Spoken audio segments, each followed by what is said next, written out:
You guys are selecting Marek for your telehealth platform needs. They have a couple different ways that they go about doing this. The first is through a self-selected experience. So there's a table talk panel, which is the full panel.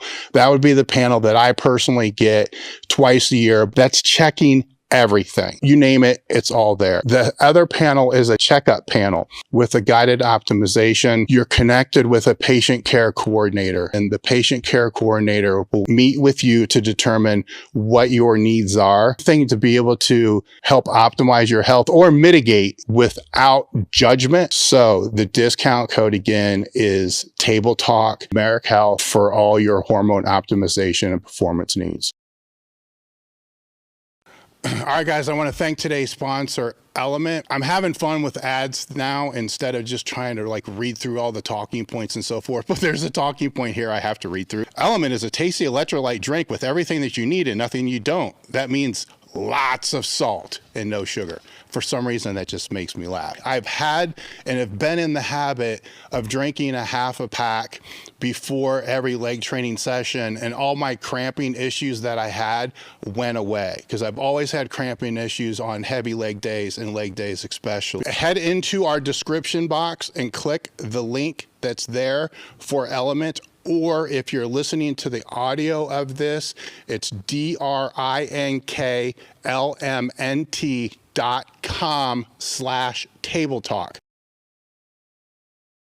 Today's episode is brought to you by First Detachment. Are you looking for a supplement brand that truly understands hardworking athletes? Look no further than First Detachment. I have known Justin Harris for pretty close to 2 decades.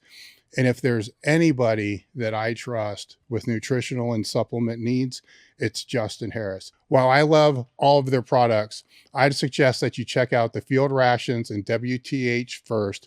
Go to www.firstdetachment.com and use the code TableTalk10 to save 10% off each order. The link is in the description. Today's episode is brought to you by elitefts.com. Founded in 1998 with the primary aim to live, learn, and pass on. Please help Elite FTS support this mission by smashing the like button, leaving a comment, sharing with a friend, and thinking of us for your training needs.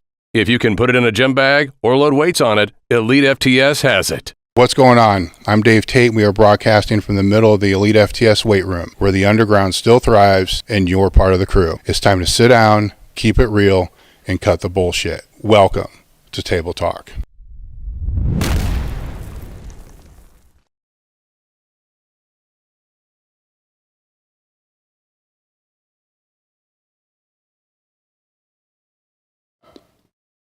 What's going on, guys? We're back with another episode of Table Talk. Today's Table Talk is a little bit different than the past ones that we have had because there's no guest. There's just me babbling about the max effort method. What I want to cover today, guys, is a couple years ago, I did a video / podcast on the conjugate method. And I think we titled it something like making conjugate simple or simple and effective. Then it ended up being like 2.5 hours long explaining the conjugate method. And it was one of our most popular videos. What I've wanted to do since then was to be able to do the same thing with the max effort method, with the dynamic effort method, and with supplemental and accessory exercises. But getting the resources and being able to do videos like this takes a lot of time. And we had other things that we were taking care of with the podcast before that. So before getting into this max effort or the methods of max effort podcast, I want to do a special thank you to Marek Health and Element and First Detachment, you know, the main show sponsors of the podcast, and the crew as well. Because without those resources, I probably wouldn't be doing this video here at all, and the podcast probably wouldn't be here either. So those resources have made it possible to continue the Table Talk podcast, to get it to the point it is now, and also to be able to grow into the future. So if you could, you know, support the sponsors, that would be great. Join the crew would help us a ton. There's a link in the description with the crew. To give you an example of some of the benefits associated with that, with this podcast here, there's a 70-page ebook that we created with this that will go to the crew members, and there will be a point after this podcast to where I'm going to go into the questions that they have about the max effort method, and also how to use the max effort method to overcome their own sticking points. So that will be a second part to the podcast that will be just for the crew members. So for them, you know, and for all crew members, I thank you. We just hit 400, which was a benchmark number that I wanted to hit in the first year, and we just passed the first year. So it's kind of cool to do that, and I appreciate the support.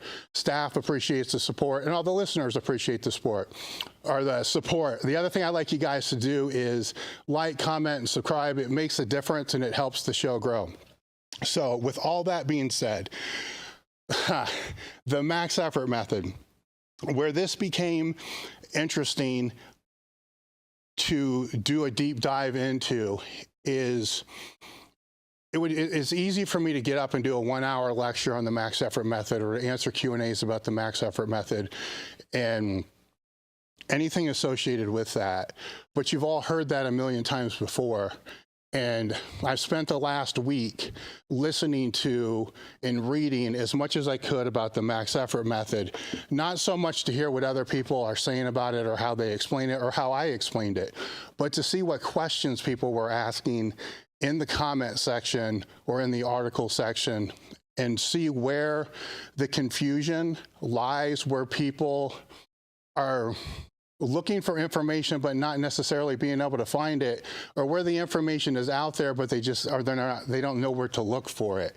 So that's how I based the structure of this podcast. So as we move through there, every question that I've seen people ask that said, I've never seen this addressed before, I don't know how to address this, I am going to address it. It is in this podcast 100%.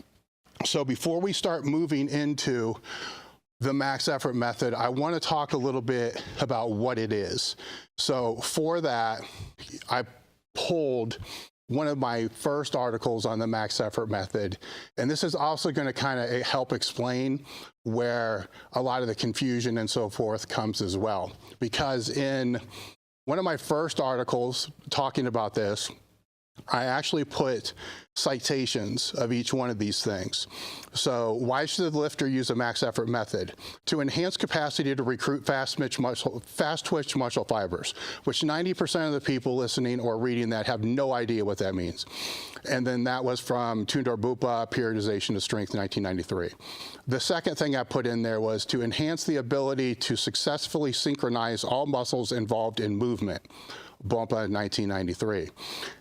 Enhance ability to eliminate central nervous system inhibition, Bupa, 1993. Enhance muscle contraction and motivation, Bupa again. Enhance ability to teach one to strain and think at the same time. That might have been Chuck Vogelpohl. Enhance the ability to strain longer, enhance the ability to recover, teach lifters how to stay tight and grounded, and so forth. So the first thing is defining what it is, right? And when you go through and look at how people define that, though, you're going to see it means to max out, to work up to a 1-rep max, to work up over 90%, for greater intramuscular and intramuscular coordination, all this. I'll go over that in a minute.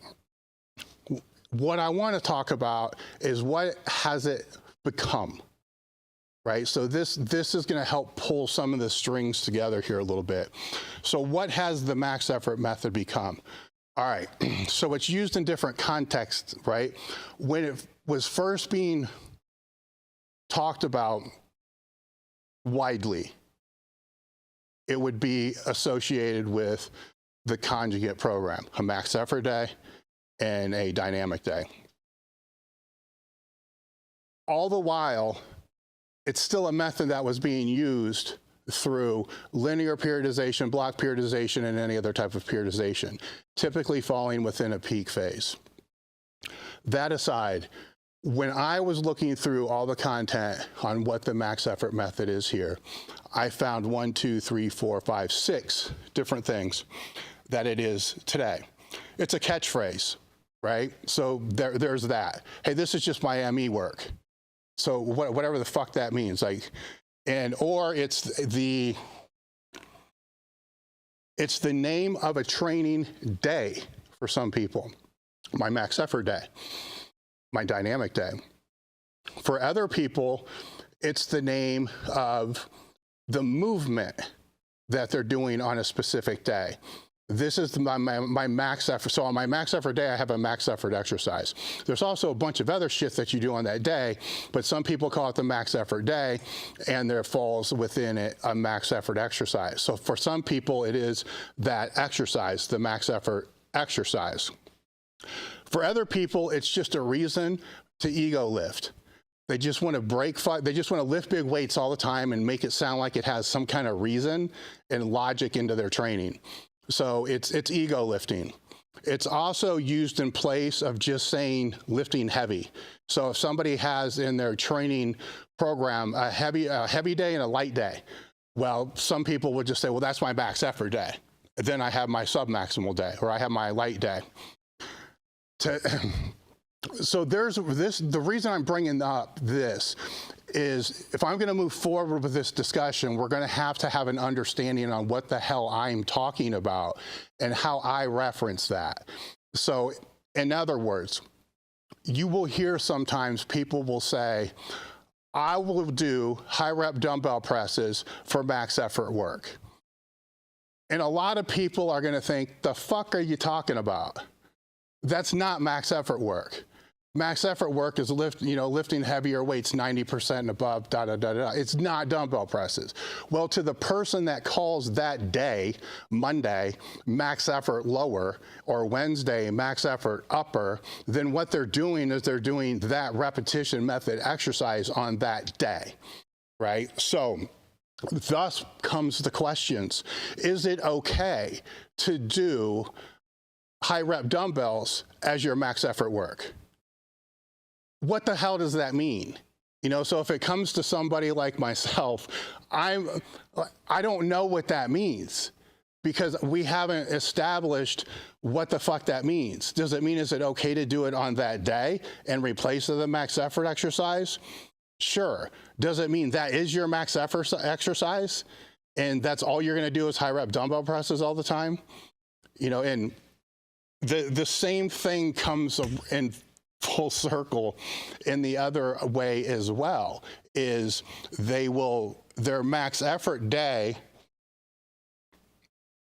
may contain absolutely no max effort work and just have all submaximal work.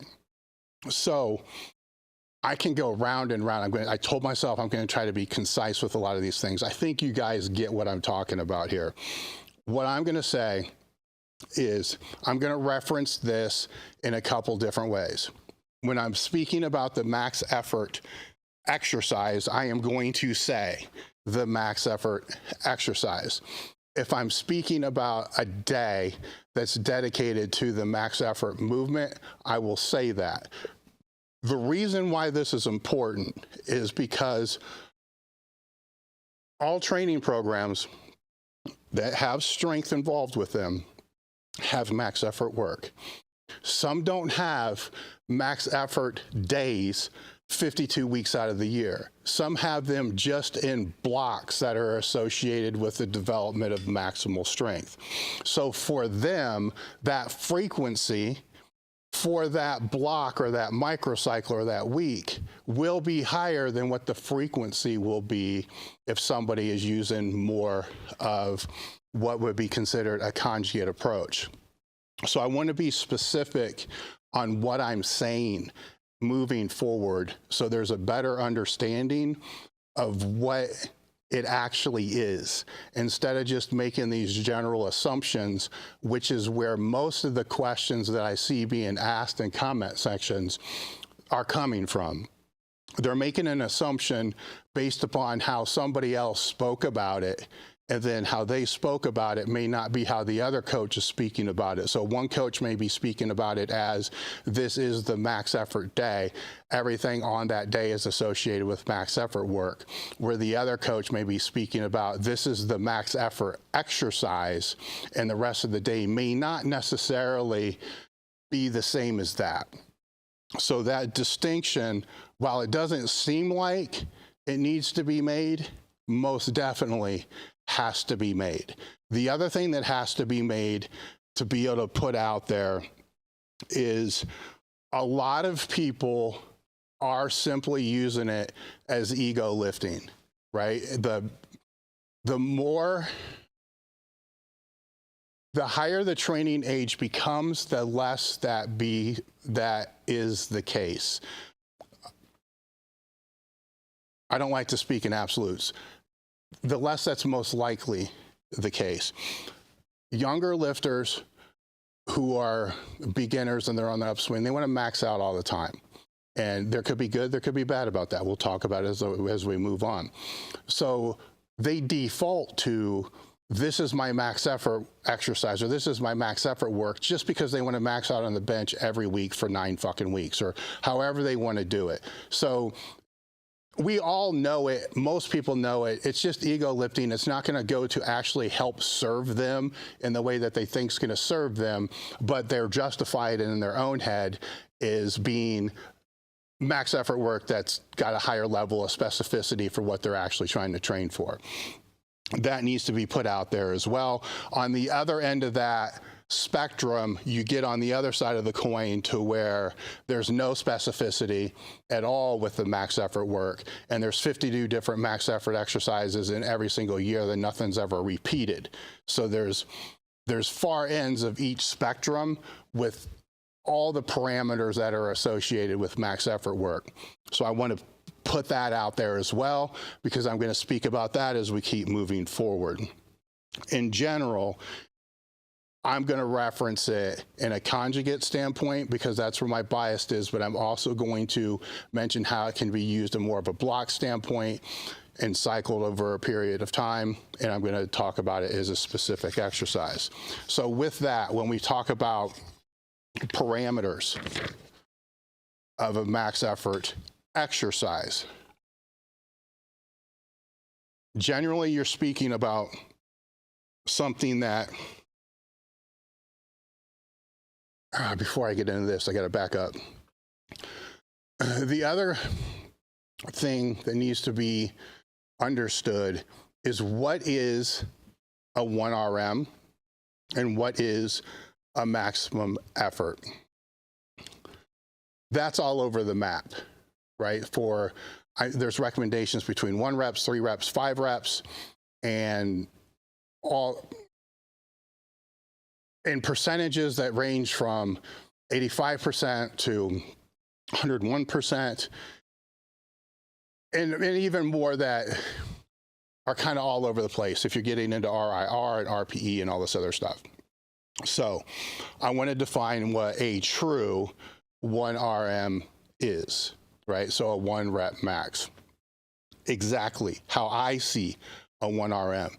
A 1 RM to me would be a lift that you do for a 1 repetition max, and that max moves slow as hell. It takes everything you possibly have to be able to get that lift.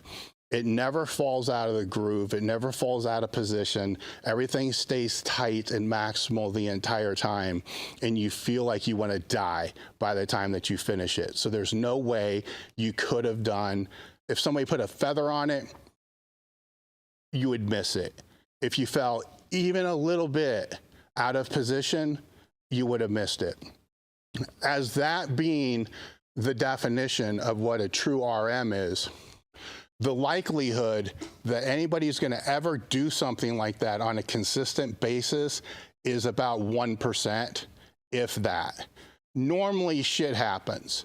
Normally you're going to fall out of the groove. Normally something's going to fall out of position. Normally you're going to say you break a PR, but there's a little bit left in the tank. So if we're talking about a competitive lift and you go to a meet and you break a PR and there's a little left in the tank, but it is a PR, is that a 1 RM? Some people are going to say yes. Some people are going to say no. We need to agree on what the fuck that means.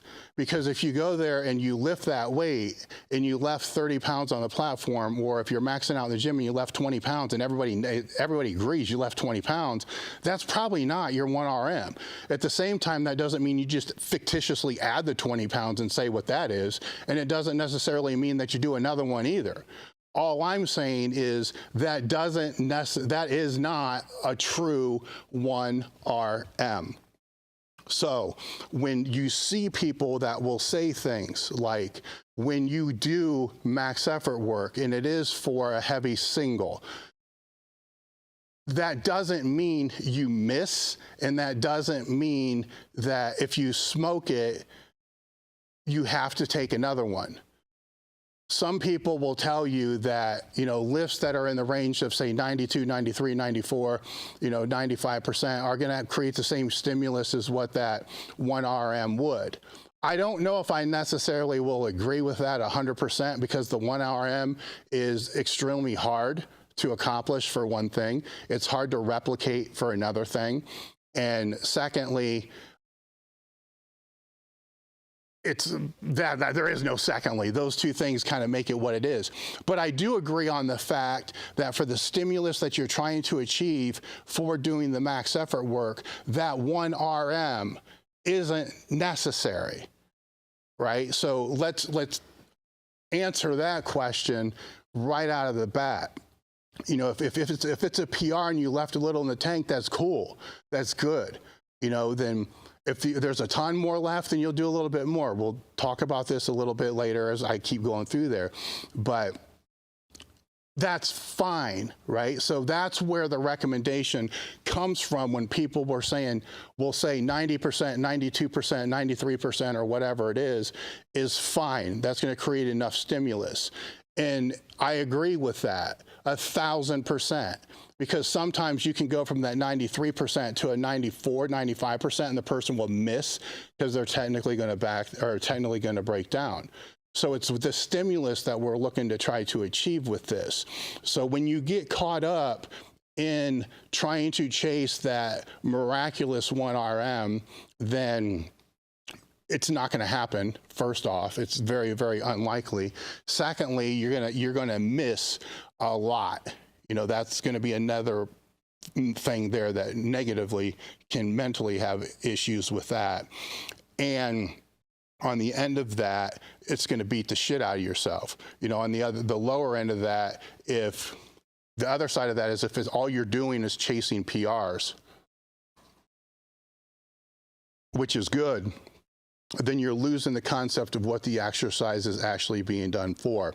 A PR is a side effect, a benefit of whatever that exercise is.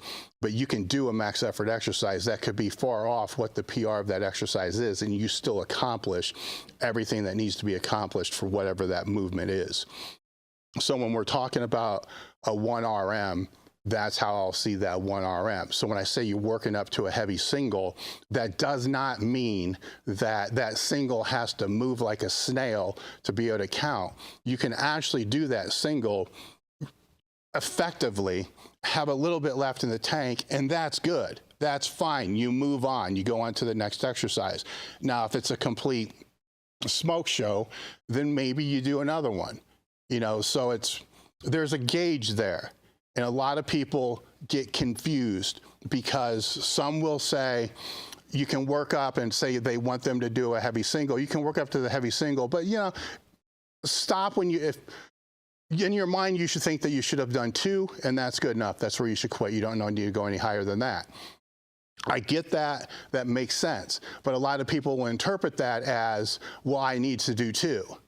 And then they're going to do 2. And then starts that whole convoluted mess of overreaching, ego lifting, and not utilizing the method for what it's actually intended to be used for. That aside, most of that ranting, but most of that answers more of the questions about max effort work than you all think about, if you just go back and think about what I just said with those first things. Parameters for max effort work are generally going to be over 90%. That's why I defined what 100% is going to be. Anytime you're talking about a percent, there's going to be a degree of variance. Percents change by day, they change by how you feel, they change by a lot of different things. So relatively 90% plus or minus whatever you want to put in there. Movements, if you're talking through a microcycle, if it's a training day, I'm gonna say the movements should generally be 1. There's caveats here. The general is gonna be 1. If it's more of a conjugate type of approach, then it's gonna be 1 for lower, 1 for upper, each once a week. That'll be it. Sometimes there will be a case for 2. That's it.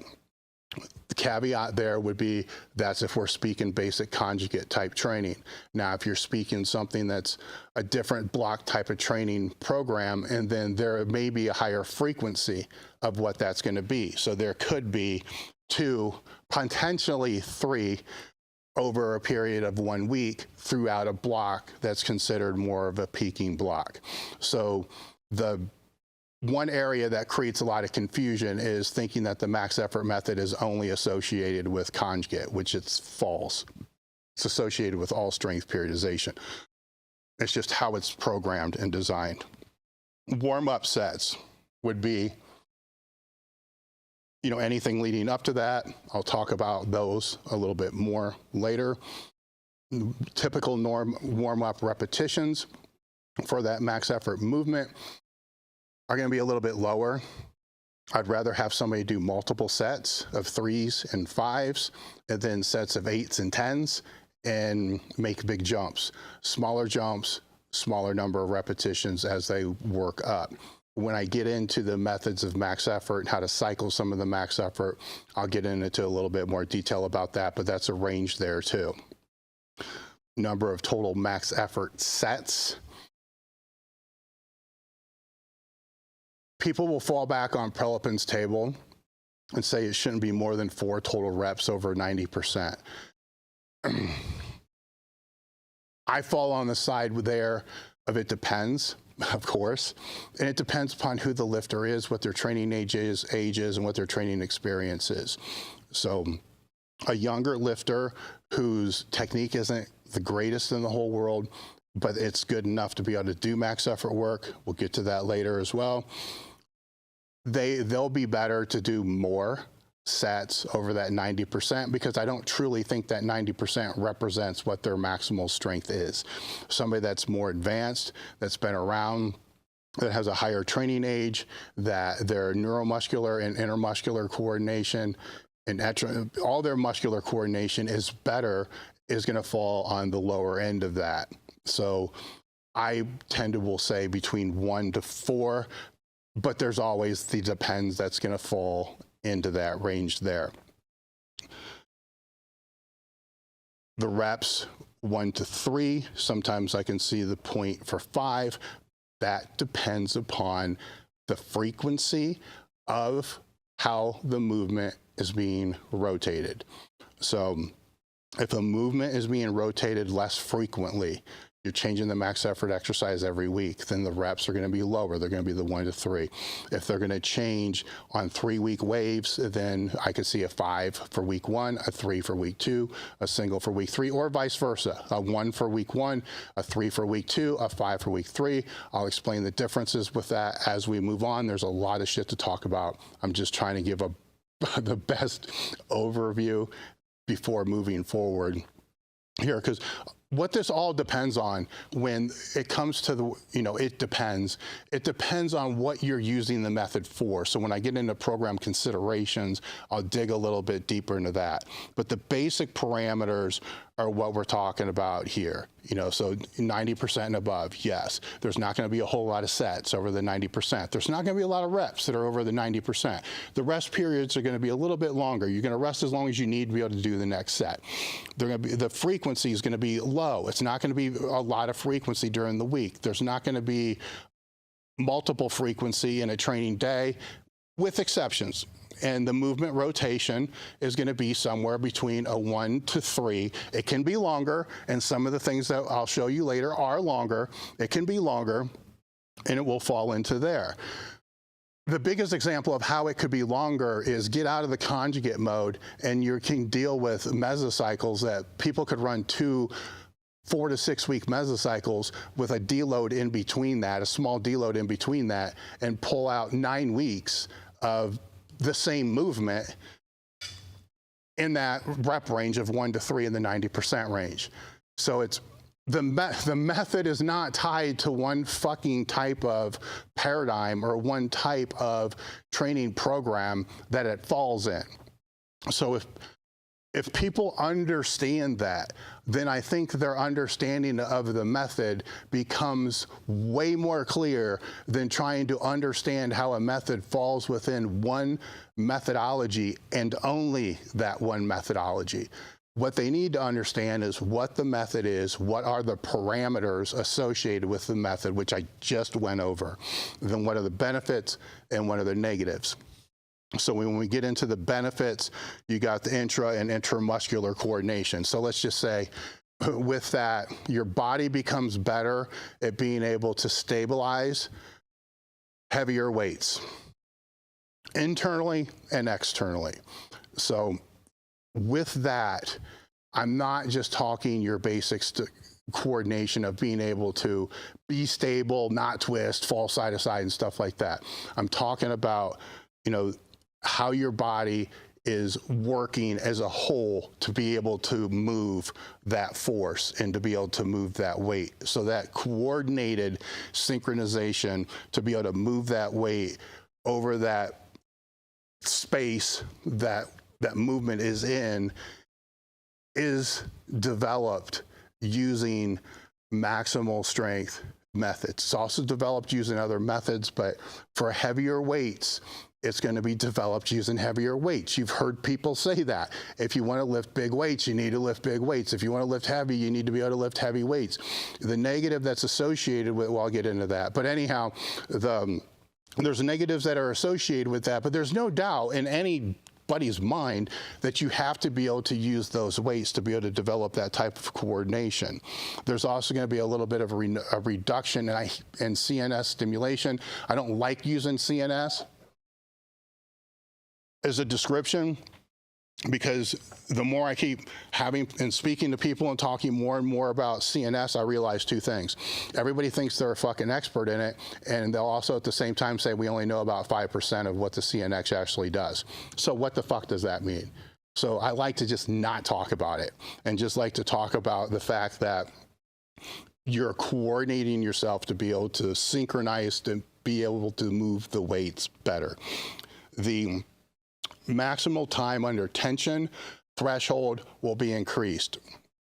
So by that, how long can you strain with a weight, and what is that specificity? What do you need that specificity to be? So if it takes you 8 seconds, to pull a maximal deadlift, and you've only ever trained the ability to be able to pull and strain for 4, and then all of a sudden 5, 6, 7, and 8 can become problems for you. So being able to increase whatever that threshold is matters, especially when you get to a weight that's going to test and challenge your ability to strain. Does that have to be 2 times what is required for you to lift that maximal weight in competition or whatever you're using the method for? This applies to sports as well. What is that maximal time that strain is going to happen? It can be different for different sports. So that threshold, while you want to increase that threshold, you don't have to increase it so far past the degree that you need that it becomes counterproductive. At the same time, you don't want to ever tax it to be able to grow it to a point that you're going to miss a weight just because you couldn't strain long enough. That, again, can fall into having the skill associated with the coordination, but to strain through the weight. After that, I put it teaches the ability to strain. There's a mental associated, there's a mental aspect to that, there's a physical aspect to that, and then there's a technical aspect to that as well. Everything has those three different aspects. So teaching your ability to strain matters, right? So if you start to strain on a lift and it's a competitive lift, and then halfway through the strain, you doubt yourself, but you don't correct your doubt, or you don't know what to do. Most people, when they're straining, they get to that point where they're straining and their brain is either still in ammonia mode, or it's just they're not thinking anything, or their brain is just screaming, but they're not processing. Where am I? What is going on? Why is this slowing down? Where are my body mechanics? What needs to change to be able to finish this?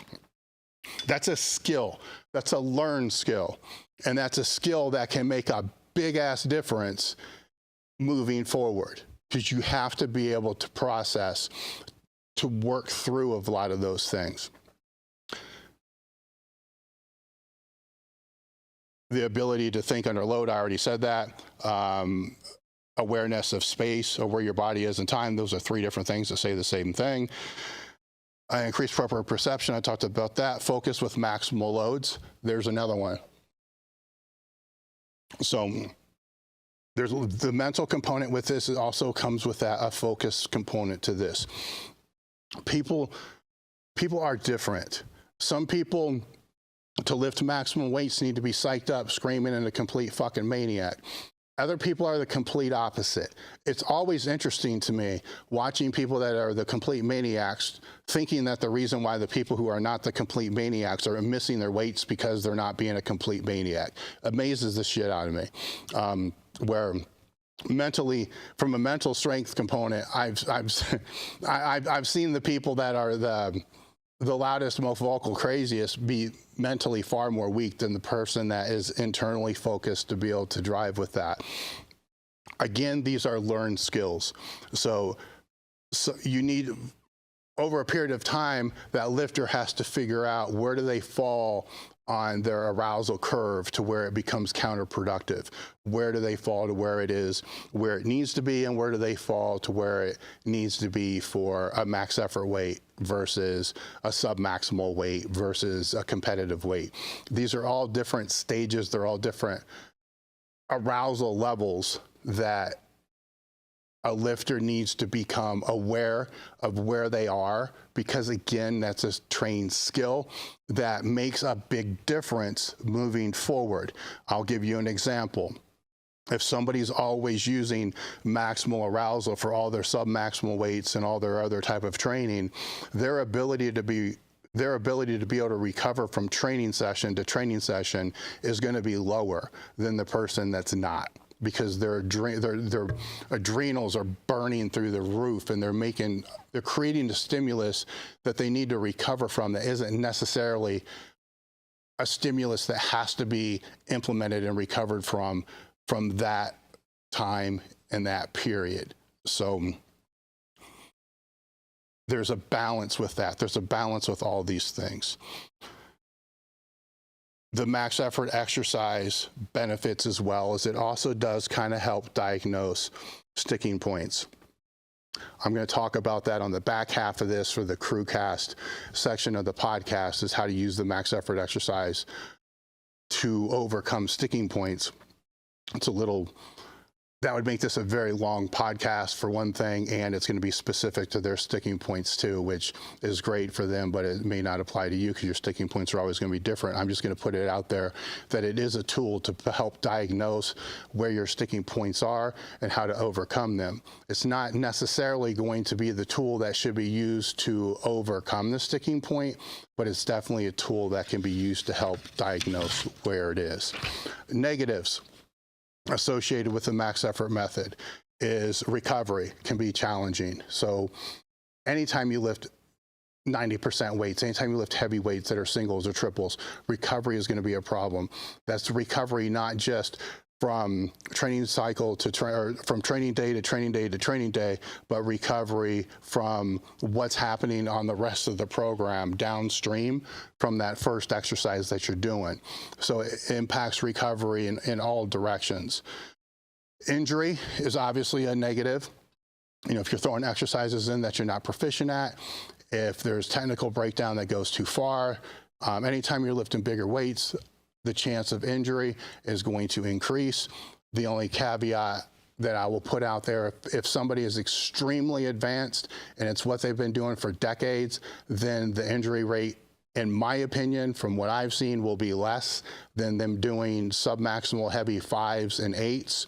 But those are very, very rare individuals, and there may be a handful of them that are actually listening to this now. The poor application of the max effort exercise is going to yield shitty results.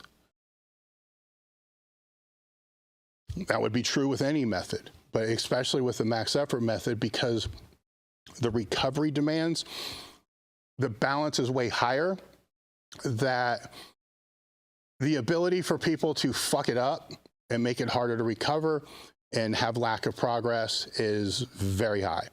That's why they have to have an idea what the hell they're using it for, which when I get into program considerations is going to be one of the biggest problems.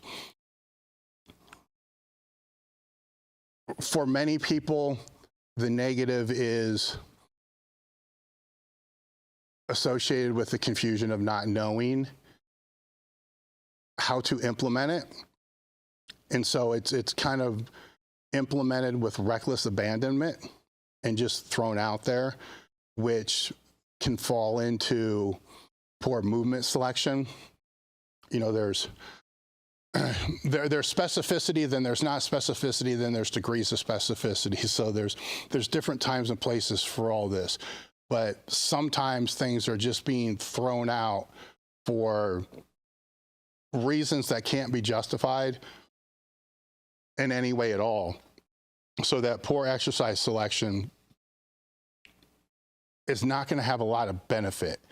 Where if I'm to say what the main benefits of the max effort method are, the first one is to become accustomed to being able to lift heavy loads and strain without wanting to quit.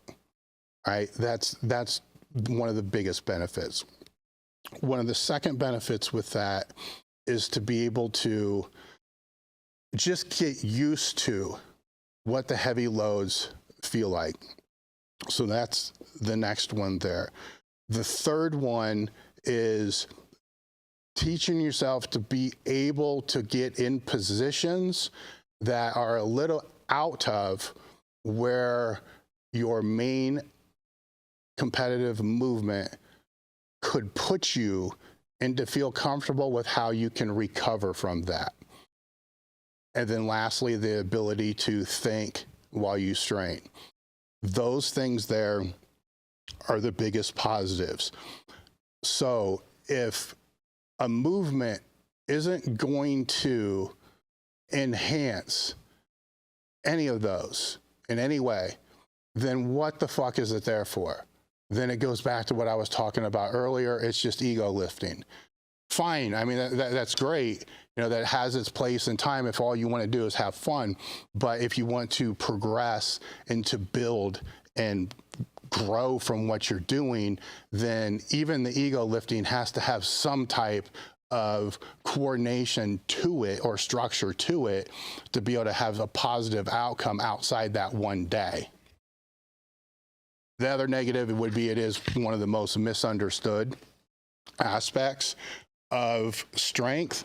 And the reason I believe that is so is because if you're looking at conjugate and you look at how methods of strength get divided up, you have a dynamic day, a max effort day, repetition. So you got max effort work, speed work, hypertrophy work. The speed work it's not, I don't want to say, to me, it's probably more difficult to look at how the structure and the cycles and so forth kind of lay out with that. But people kind of understand that that has, this phasic structure and it has this cycle. And speed work gets chastised by a lot of other programs a lot. So that ends up being something that isn't applied across all lifters. So it's like, okay, that speed work, that's just like the conjugate stuff, whatever. Maybe athletes are going to throw it in there for some type of mesocycle or maybe even a block if there's multiple mesocycles stacked together for that. But outside of that, that's really not that. Then the repetition method, the hypertrophy work kind of falls there. So like the max effort work ends up being like the ugly stepchild. So when it's the ugly stepchild, and then the way a lot of people are defining it is, it doesn't fucking matter, just go max out. Well, then it becomes, it becomes this thing that is very hard for people to understand, very hard for them to grasp, and it becomes basically a clusterfuck is what I'm trying to find a better word to say with that. But it becomes very confusing. So with that, people start looking for answers to questions without even knowing what questions to ask, which is kind of one of the reasons why I'm doing this podcast, is to be able to help formulate what those things are going to be with that. But the other two are either eliminated from a program. The hypertrophy work's usually lower tiered work in all strength programs. Some programs it's really not in there at all. The dynamic work for most programs probably isn't going to be in there at all. So now you're left with the max effort work. So then the max effort work, which ends up being associated with all programs, ends up being defined in almost an infinite number of ways on what's right, what's wrong, that doesn't work, this does work, that's bullshit, that's not bullshit, without ever any context really being applied to that. So that's one of the negatives associated with it, is people have a lot of questions without a lot of answers because context isn't usually part of, I don't want to say that. Context isn't usually part of how they're seeing the content that they're looking at. So if they're looking at somebody's content who's speaking about maximal strength methods or strength block or peak blocks and stuff like that, they need to know in their own head what context, what framework of periodization is this being worked from. And then that helps better lie what that max effort type of training is, then how it's going to play out in that program.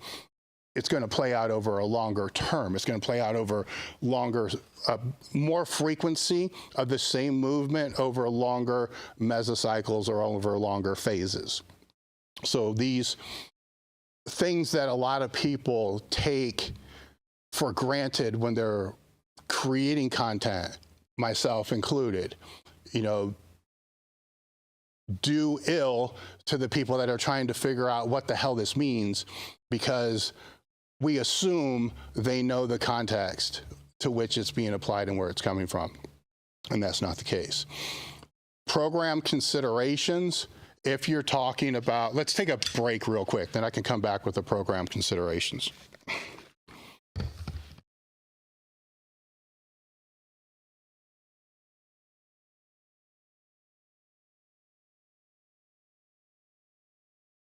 You guys are selecting Marek for your telehealth platform needs. They have a couple different ways that they go about doing this. The first is through a self-selected experience. So there's a table talk panel, which is the full panel. That would be the panel that I personally get twice a year. That's checking everything. You name it, it's all there. The other panel is a checkup panel with a guided optimization. You're connected with a patient care coordinator, and the patient care coordinator will meet with you to determine what your needs are, thing to be able to help optimize your health or mitigate without judgment. So the discount code again is Table Talk Marek Health for all your hormone optimization and performance needs. All right, guys, I want to thank today's sponsor, Element. I'm having fun with ads now instead of just trying to like read through all the talking points and so forth. But there's a talking point here I have to read through. Element is a tasty electrolyte drink with everything that you need and nothing you don't. That means lots of salt and no sugar. For some reason, that just makes me laugh. I've had and have been in the habit of drinking a half a pack before every leg training session, and all my cramping issues that I had went away because I've always had cramping issues on heavy leg days and leg days especially. Head into our description box and click the link that's there for Element. Or if you're listening to the audio of this, it's DRINKLMNT.com/table talk. Today's episode is brought to you by First Detachment. Are you looking for a supplement brand that truly understands hardworking athletes? Look no further than First Detachment. I have known Justin Harris for pretty close to 2 decades. And if there's anybody that I trust with nutritional and supplement needs, it's Justin Harris. While I love all of their products, I'd suggest that you check out the Field Rations and WTH first. Go to www.firstdetachment.com and use the code TableTalk10 to save 10% off each order. The link is in the description. The Swiss Symposium 2023. Yes, we are bringing this back to Columbus again. The date is October 20 and 21. Columbus, Ohio. Hilton's the same location it was last year. If you head over to the website, there's a big banner that links directly to Swiss. There's also a link in the description box so you can see who the presenters are as we are booking them for the symposium. The symposium has been going on for 20 years. It's, in my opinion, probably a little biased, but in my opinion, one of the best symposiums when it comes to strength and conditioning, sport medicine, therapy, physical therapy. Right now, the admission is 38% off or 48% off. Don't know. I'm not looking. I'm just kind of looking at the camera right now, but it's the early bird rate. That rate is until July 1st. So now is the best time for you to sign up. When you go to register, there's 3 different ways that you can register for the symposium. There's the general admission, which gets you into all the different lectures that you want to go to. The caveat is there's 3 or 4 lectures going on at the same time. So the second option allows you to purchase the videos of all the lectures for you to be able to watch at a later time. So that allows you and gives you access to everybody that's presenting if there's 2 people presenting at the same time that you would really like to see. The format that those are in is, it's a streaming service. So it's if you've ever purchased a training course from anybody before, it's very similar to that. So you log in and then there's all the presentations that are there. You just click, you watch, you stream. It's how it works. The third option is the VIP option. And included in that is the Sunday after the symposium. A limited number of people will be coming out to our gym, the S5 compound at Elite FTS, with a handful, maybe a little bit more of the presenters that are there, just to train, to hang out, have some barbecue, have a good time. And that again is limited on the attendance. It's already 50% sold out or 50% of the spots left, depending on how you want to look at it. Go to the link in the description. We'll have more information about the Swiss throughout the podcast as we move forward. We have a lot of the presenters booked for the podcast, so we'll be talking more about it. We'll see you there. As I want to call out the limited edition apparel, the link is in the description. As I've spoken about before, the limited edition apparel is apparel that I basically come up with. So some of the designs suck, some of them not so much. It's a weird thing. The ones that I think are going to do really well usually don't. The ones that I think aren't going to do really well do really well. Either way, they're all limited runs, so it changes, every single month. But all limited edition items are tri-blend material with, the cut that everybody wants now that's a little bit tighter on their arms so they can show off how big their fucking arms are. The limited edition items directly support the podcast. So head over, pick up your shirt today. Could be a hoodie, could be shorts. We got these ball hugger shorts right now, which I would never wear, but I was told they were super popular. But you know what? They were wrong, because they're still sitting there and I probably should discount them right now. Anyhow, if you want to see the discount on the ball hugger shorts, head over to the limited edition apparel, link in the description box.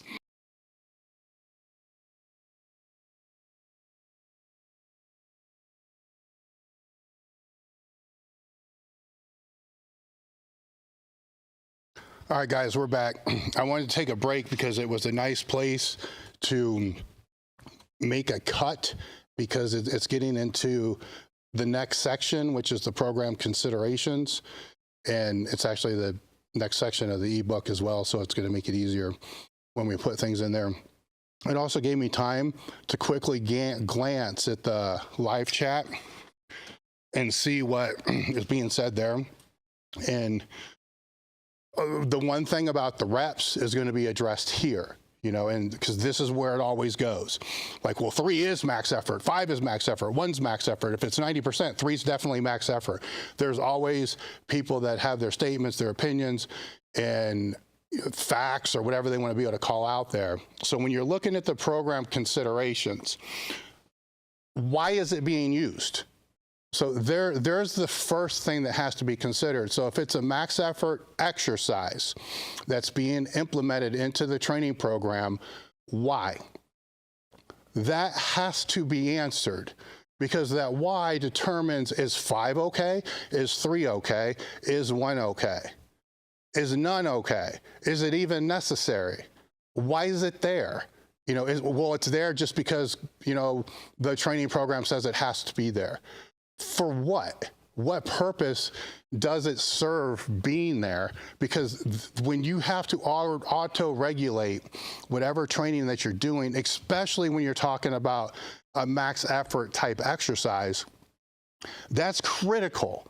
And if you don't even know why the fuck it's being put in there, then how do you make any determining decisions based upon the simplest things like 1, 3, or 5 reps? So what the purpose of it is matters. So that has to be put in there. When I list these next considerations, these are all things that have to be taken into consideration to why that movement is there, why that day is there, what exercise is actually being used, what rep ranges are being used for that exercise, what is the cycling of that exercise, what is the frequency of that exercise. So if you're looking at it from a health history or a program design element, and there's certain considerations and certain things that have to be asked among every big rock that's part of a program. So in conjugate, there's big rocks, right? There's a max effort rock, there's a dynamic effort rock, then there's, you know, a recovery rock, and then the supplemental accessory rock. So these are big fucking rocks. And a lot of people don't even know what the hell the rock is there for, you know, and what it's supposed to do, just that they're supposed to do it. So with that, and that same rock is to get out of the conjugate and to go into more block style training. That rock now is it's a whole phase. You know, so if you don't know what that phase is for, then how do you know what the reps are supposed to be and where they're supposed to go from there? So why is it being used is the first question that has to be answered. Now, things to consider into answering that is, what is the specificity? So when people will talk about specificity of just training main exercises, max effort exercises, dynamic effort exercises, or even the main core exercises that you're using to train lifts, if we're just talking powerlifting, they're talking about specificity. Well, specificity to what? You know, specificity to the movement plane, specificity to the muscles that are being used, specificity to the joint angles, or specificity to the contraction mode. Which one is it? right? Because now if we're talking about just true max effort work, this is a consideration that's important to know, because this consideration, if we get outside of just movement planes or muscle groups and joint angles, and let's just say contraction mode, there is a reason to have eccentric only max effort exercises. There is a reason to have concentric only, pin pull, stuff like that, max effort exercises. There is a reason to have isometric type exercises put into the program on those days based upon the contraction mode, which is based on that why. What happens when you have a sticking point on a main lift? Why is that sticking point there? You know, is the reason why your bench sucks off your chest because you suck at lowering it? So maybe we have to figure out a way to implement max effort work that's going to focus more on eccentric work or isometric work and phases down on the eccentric than we do have to focus on fucking pin presses or board presses, or things that work in a different area of that contraction mode. So the specificity has to be broader than just the movement. You know, it's basically you have the squat exercise, and I've spoken about specificity on past podcasts when you're talking about comp lifts. So I'm not going to go back through that whole discussion there, but in short, if you're talking about a comp lift, true specificity would be actually walking the weight out, waiting for a squat command, doing 1 rep, making sure it's to judge depth and having a judge calling you in. That's true specificity. A double is not specific anymore. So everything's going to be outside of a certain degree of specificity. If you're talking movement plane, technical aspects, that's 1 degree of specificity. The other degree of specificity on the joint angles, contraction mode, or muscle groups is going to play there too. So you've heard others say your hamstrings are weak or your lower back is weak, so you need to do, good mornings is a max effort exercise because that's what's holding you back because your lower back sucks, okay? So that's more muscle group exercise specific, muscle group specificity. In a way, I can say it is kind of movement specificity, kinda, but once you get out in front and bend over too much, that specificity decreases quite a bit. So then the specificity is more falling on a muscle group. So you have to determine which is it that this max exercise is being selected for. Is it the muscle group? Is it the movement plane? Is it the contraction mode? Falls back onto what is the weakness of the actual fucking movement that you're trying to build, and walk back through that. So now when you're talking about that weak point, it gets deeper. Is that weak point technical, physical, or mental?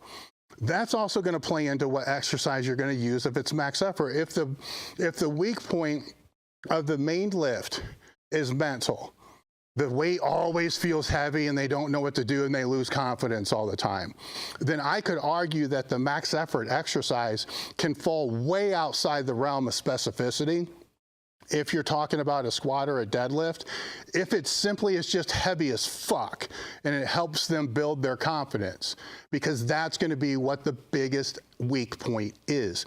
So part of all this is trying to figure out what is the biggest weak point that's holding this lifter back or this lift back, and then how to effectively address it through the training components that you have access to. The one we're talking about now is the max effort method. There's other methods that address weak points as well. This, I'm just going with the max effort method.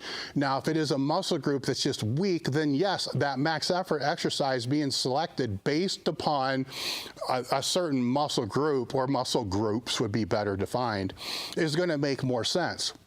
You know, if it's a technical breakdown, and then that max effort exercises that's going to be based more on trying to help reinforce a movement plane is going to be more called for and make more sense. How's the reps play into that? Well, if it's a movement plane breakdown, then generally the reps are going to fall probably a little bit lower because you want to keep it heavier and you want that time under tension for that 1 rep to be as high as it possibly can be. So that means that the ability to set it up and stay tight before you go down is going to be a little bit longer. Then there's going to be the rep, then there's going to be the holding it, and then there's going to be the racking it. You want that to be as maximal as it possibly can be if we're talking about that technical breakdown aspect. Anytime you're going to do 2 or 3 of anything, the technique is going to break the fuck down. That's because it's heavy, right? And it's heavier weight. So if it's a technical aspect that you're trying to fix, you don't want to reinforce bad technique. So you want that maximal work, the max effort work, to fall more into the singles and so forth. So I hope you understand what I'm saying here. It's not just 90% for 3 or fucking 95 for 1 or this for 1. It's this shit that I'm talking about that determines what movements should be being used to be able to correct the things that you need to correct, to be able to get to where you want to go, to be able to be as strong as you want to fucking be. Things have to be thought through, not just fucking randomly thrown out there. Now, with this in mind, you have to also consider training age and physical age and technique. Like if technique's a problem, right? So if technique's a problem and they have a young training age, well, they need more skill work. So the max effort work probably isn't going to be the fucking answer. It's not going to be a technical answer. It's going to be more probably a muscle group answer, more of a straining mental type of answer, and then the technical work's going to fall someplace else because it's going to be, their technique just sucks overall. It doesn't just suck with heavy weight. So if it's somebody that's more advanced, it's going to suck with heavier weight. Also, the considerations fall in there with training age because they may not be able to do triples anymore. They may not be able to do 5s anymore because the risk-benefit ratio goes too high. It's safer for them just to do singles. So that's a consideration that has to fall in there. Frequency needs to fall in there. So I already talked about the frequency on how it can fall into different training programs as far as higher frequency programs versus conjugate programs. The frequency also does play into how it's going to fall into a conjugate program as well, because there's a training week, there's training weeks, there's training phases, and then there's like meet prep phases, then like an annual phase, right? That's an easy way to say certain phases of training. The better way to define that is to say your training week, which is typically 7 days for most people. But I put this out there because some people will use that training week over 8 days. So that training week is a microcycle. Then after that microcycle, you're looking at basically a mesocycle, which if I'm to lay it out in a conjugate bias type of thing, that's going to be a 3-week block with a 4th week alternate. So the 4th week could be either a deload or it's just going to roll into whatever the next one is. But in my brain, it's typically 3 weeks with a potential 1-week transition. And then if I tie together several mesocycles together, so say in my case, it's a squat that I do this with. If I tie together 3 squat waves together, that is a block. It's not a macro cycle for me, it's a block. And then there may be 3 or 4 of those blocks over that entire macro cycle. So it's one way that I kind of physically structure max effort work that I do to repeat through and to move through that whole thing. So frequency for me over the period of a mesocycle, or that 3-week phase, is going to be different than the frequency over the block. Because I said there could be potential 1-week transitions that are going to fall within there. So we could be talking about best case scenario 9 weeks. We could be talking about another case scenario to where it's 12, right? So the frequency could fall between 9 and 12 max effort stimuluses over that period of time. So frequency isn't just a per week thing as people think, as most people think. It's depending upon how much you want to structure and think about it, the frequency needs to be thought a little bit longer out. The choice of exercise also matters. That goes back to what I was talking about earlier. Like, what is the sticking point, mini max, issue, component that you're trying to actually develop here. The choice of exercise is going to be selected based upon what attribute you're trying to develop. I put in their order of exercise,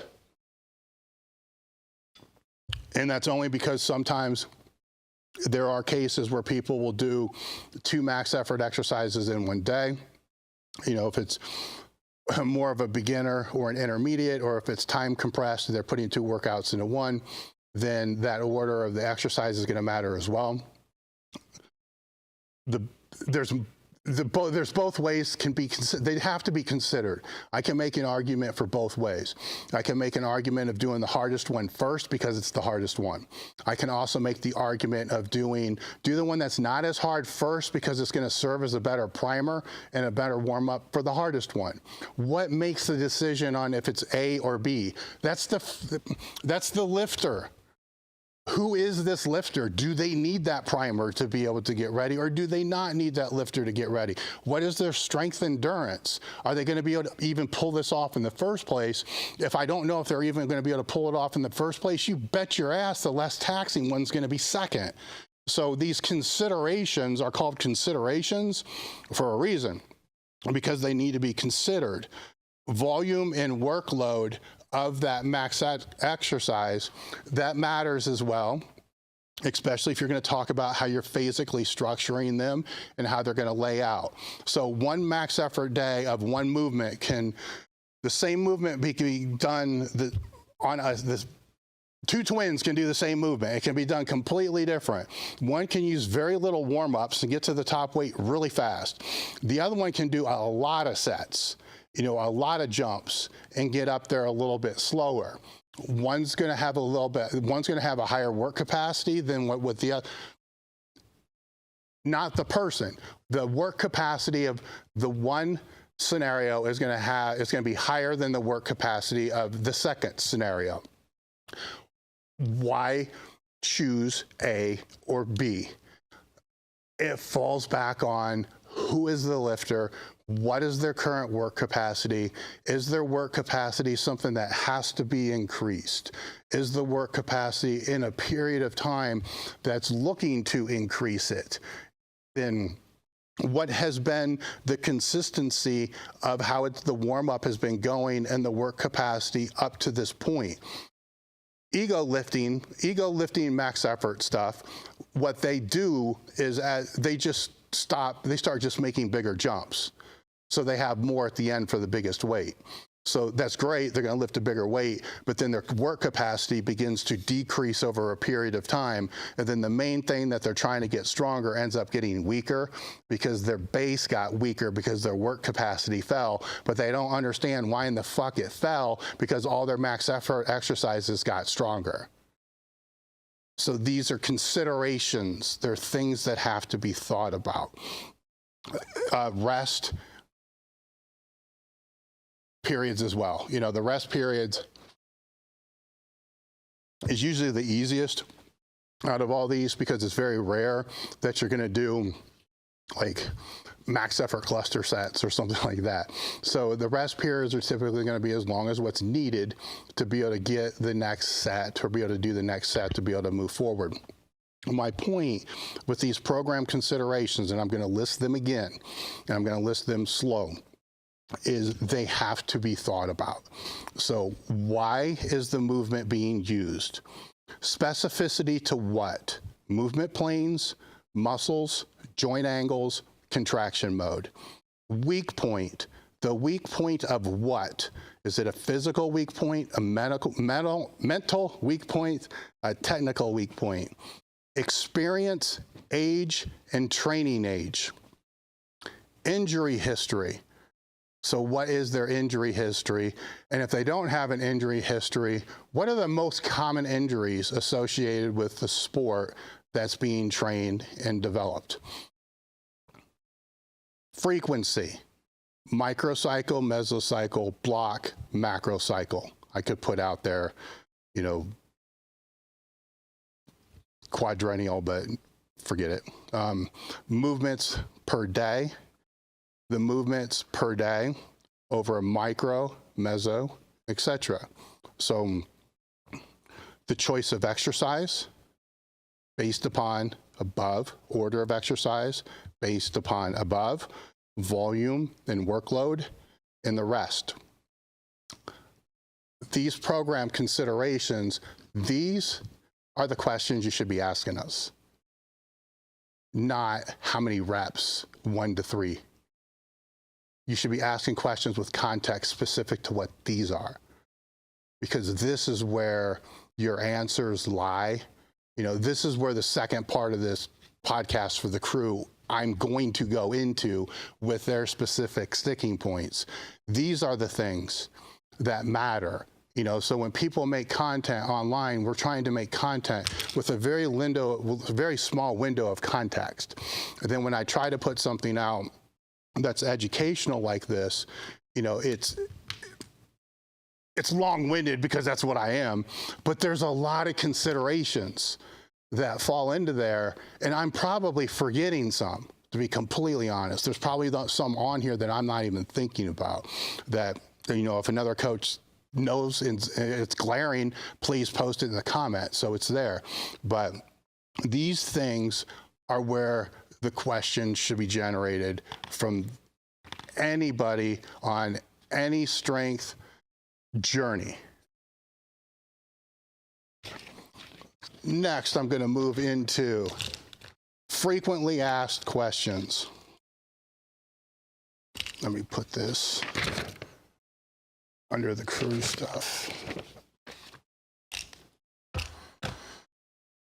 All right, how do you warm up for your max effort day? Okay. Interesting question. Because are we talking about the day or are we talking about the exercise? You see where this is why I stuck these in this ebook that's going to go to these guys, is what exactly is it, right? So I'm going to answer for both. You know, it's whatever your normal warm-up is your normal warm-up. You know, that is what it is. So it's when you're talking about the warm-up for the actual max effort exercise that you're going to do, then the considerations we already talked about. Where do you want the work capacity to be? You know, is this ego lifting to where you just want to work up and max out, get a PR? Then there's probably not going to be as many warm-ups that you would typically have. You know, if you're trying to develop this work capacity and the strength component, then I would put in as many work sets as you possibly can. Not work sets, but as many warm-up sets as you possibly can. The smallest jumps that you possibly can. I'm not saying 10-pound jumps, but long. You know, so everybody wants a magic number. Like, is it 5 sets? Is it 10 sets? Well, I don't know. Do you squat 600 pounds or 200 pounds? It makes a difference. You know, so 5% jumps, 10% jumps, whatever it's going to be, start with general guidelines that I've always put out there. Start with the bar, and if the bar feels like the bar, then make your next jump. You know, it might be 95 pounds. For some people, it might be 65 pounds. Some people, it's usually 65 or 95. Jumping a plate would probably be a lot, even for strongest people, but they do. So we'll say that. So that would, then whatever that next jump is, if it's 95 pounds, if the first set it don't feel like 95 pounds, it feels like 135 or some shit like that, then do it again. 3 to 5s would be a good place for warm-up sets on a max effort day. And then as you work up and the weight begins to feel like you need to be more stable, even though you should be trying to get stable with every set that you do, because that's part of what you're doing this for. But there becomes a way, even if you're trying to be stable with the bar or 95 pounds, it's not really enough weight to, if it's on a squat or a bench, it's not enough weight to really ground you to really get tight. When you get to a weight to where you feel like the weight's enough to ground you, that you can start to really get tight, that's when I would start taking wiser jumps to kind of milk the work capacity that's going to be between whatever that percentage is going to fall, 60, 80%, whatever it's going to be, and get the triples through there. There's a balance that you want to find. You want to find that balance that you're able to get good, decent work out of this without so much of a fatigue stimulus that it's going to have a giant impact on what that top end is going to be, but it's definitely going to have some impact on that top end. So once you get there and the triples start to feel harder, then you can take them into singles if that is what you have programmed.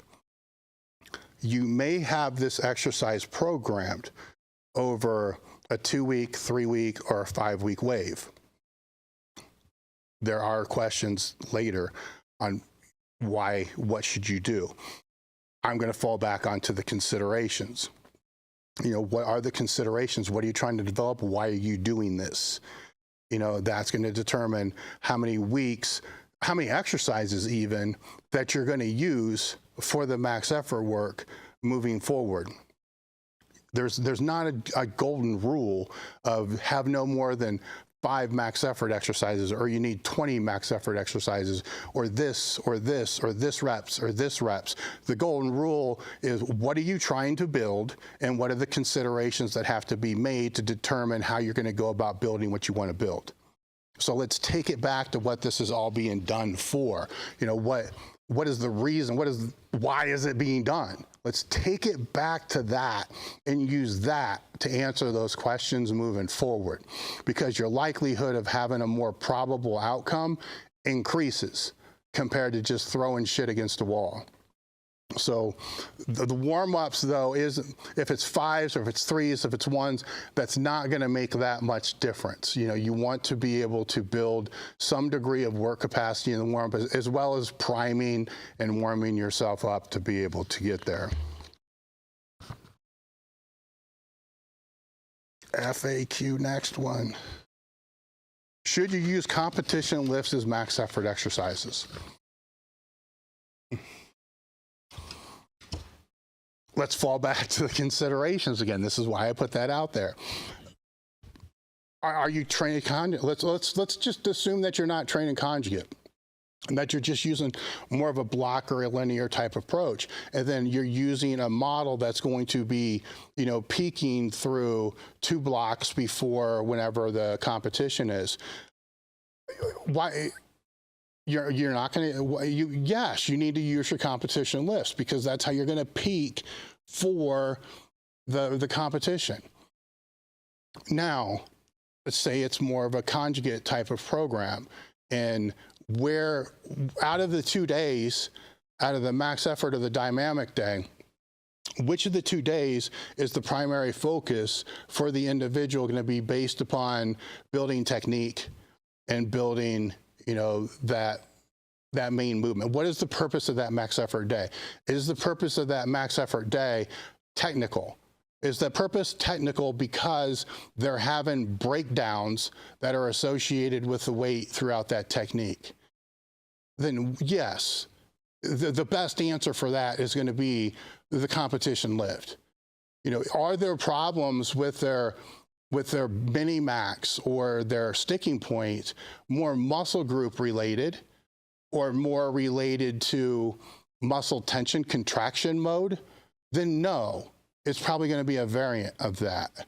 So even that all aside, if it's straight conjugate and you're moving through a training macro cycle, you're moving through, you know, an annual plan towards a competition, the closer you get towards that competition, the more technical specificity should be brought into what the training is. The further away the technical specificity can be.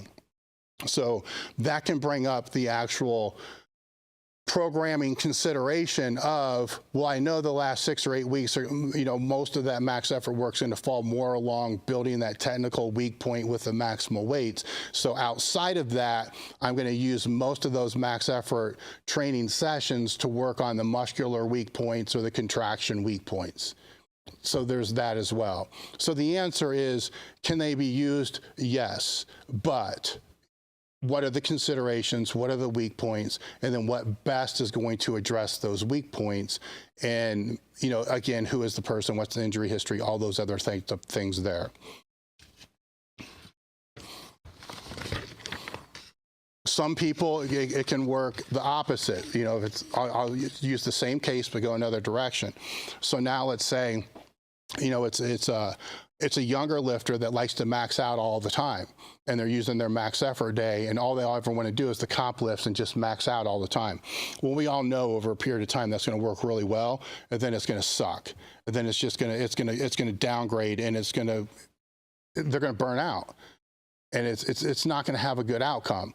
The outcome's probably going to be them leaving the sport and never coming back to it again, because they're going to realize real quick that these PRs that they're making so fast, they don't happen like this for as long as what they would like them to happen for. But then all they've ever done are those movements. So in that case, using the competition lifts for all those max effort type of training sessions or heavy training sessions can be problematic, to where there has to be phases or time periods or training sessions to where they're not in there, or they're put in there in different ways that aren't going to be maximal. Where does failure come into play? I don't want to be misunderstood when I said earlier that you shouldn't miss, because you will.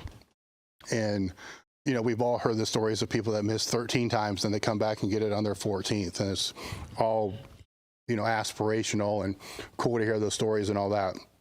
And that has its place. And I can also make the argument that, if it's a lifter and it's a competitive lifter, they need to learn how to miss. There's a skill associated with learning how to miss. There's a skill associated with learning how to miss and how to come back and get a weight, versus learning how to miss and just giving up on yourself. Now, to intentionally train for it, I have a problem with that. If bad days, things like that, those things happen, then that's fine. But failure on max effort stuff shouldn't be a desired outcome. Is it going to happen here and there? Yes. Use your considerations, use your brain, and decide what you want to do after the miss. Like, why did you miss? A lot of times these misses, and especially the technical breakdowns, become opportunities for you to be able to see where there could be mechanical, structural, technical weak points. And it's different when you're looking at max effort exercises because they're variants of main movements, but a lot of times you can see similarities amongst the variants that are going to show the same muscular weak points or ability to get the right leverage weak point, technical type of things that happen with heavier weights.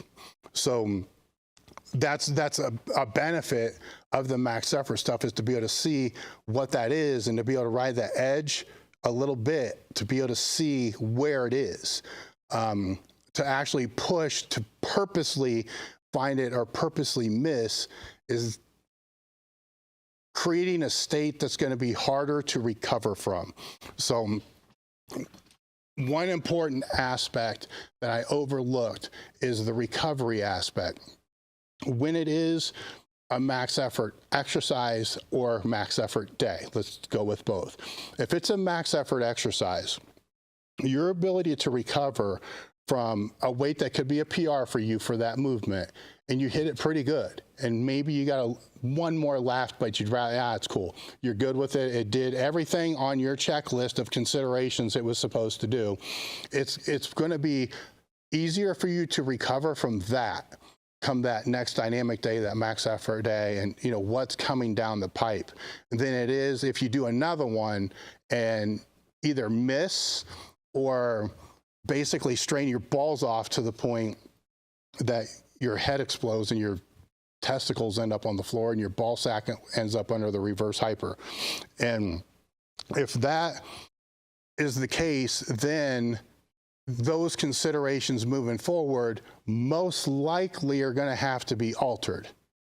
So the things that you do after that miss or after that strain on that movement, just for that training day, may have to cease or greatly be reduced to be able to allow for the recovery that's going to come for the next dynamic day or the next week. If it was hard enough, then recovery modalities may need to be introduced on the next day off, you know, contrast, steam, sauna, shit like that, anything active recovery, anything to be able to help recover because of that, to stay on track, you know, so it puts you in a compromised position because of that.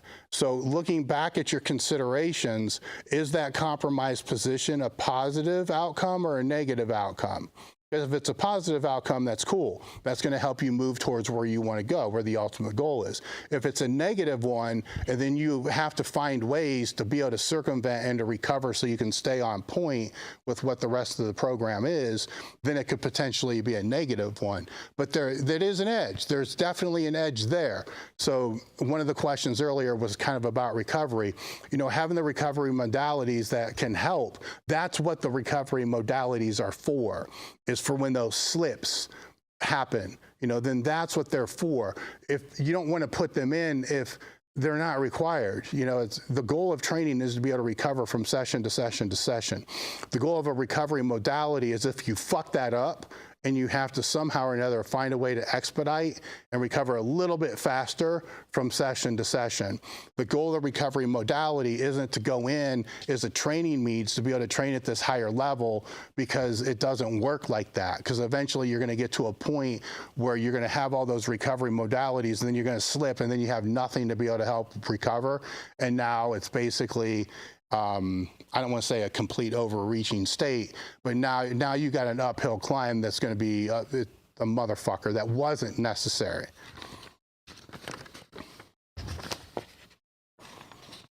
What if you don't hit a PR on that? So what? Out of all the things that I talked about with the considerations, the PR was not in there. You know, so if it's all about breaking a PR, but it's not about the considerations that are going to make you stronger to be able to go where you want to go, to be as strong as you want to be, then your PRs don't mean a fucking thing. So it's are you achieving the outcome that you're looking for with that? Now, if there's a PR, great, perfect, even better. It's awesome. But I wouldn't get hung up on it, because we're dealing with higher percentages of 1 rep maxes, which you're already playing in a field of variance when you're dealing with percentages to begin with. 5%, 10% plus or minus is a miss or a smoke show, just based upon how you feel on a certain day. You know, so there's a lot of play there. You know, and if all that success is based upon that, and it's not based upon these other considerations that are going to push you forward, then you're tracking the wrong metrics.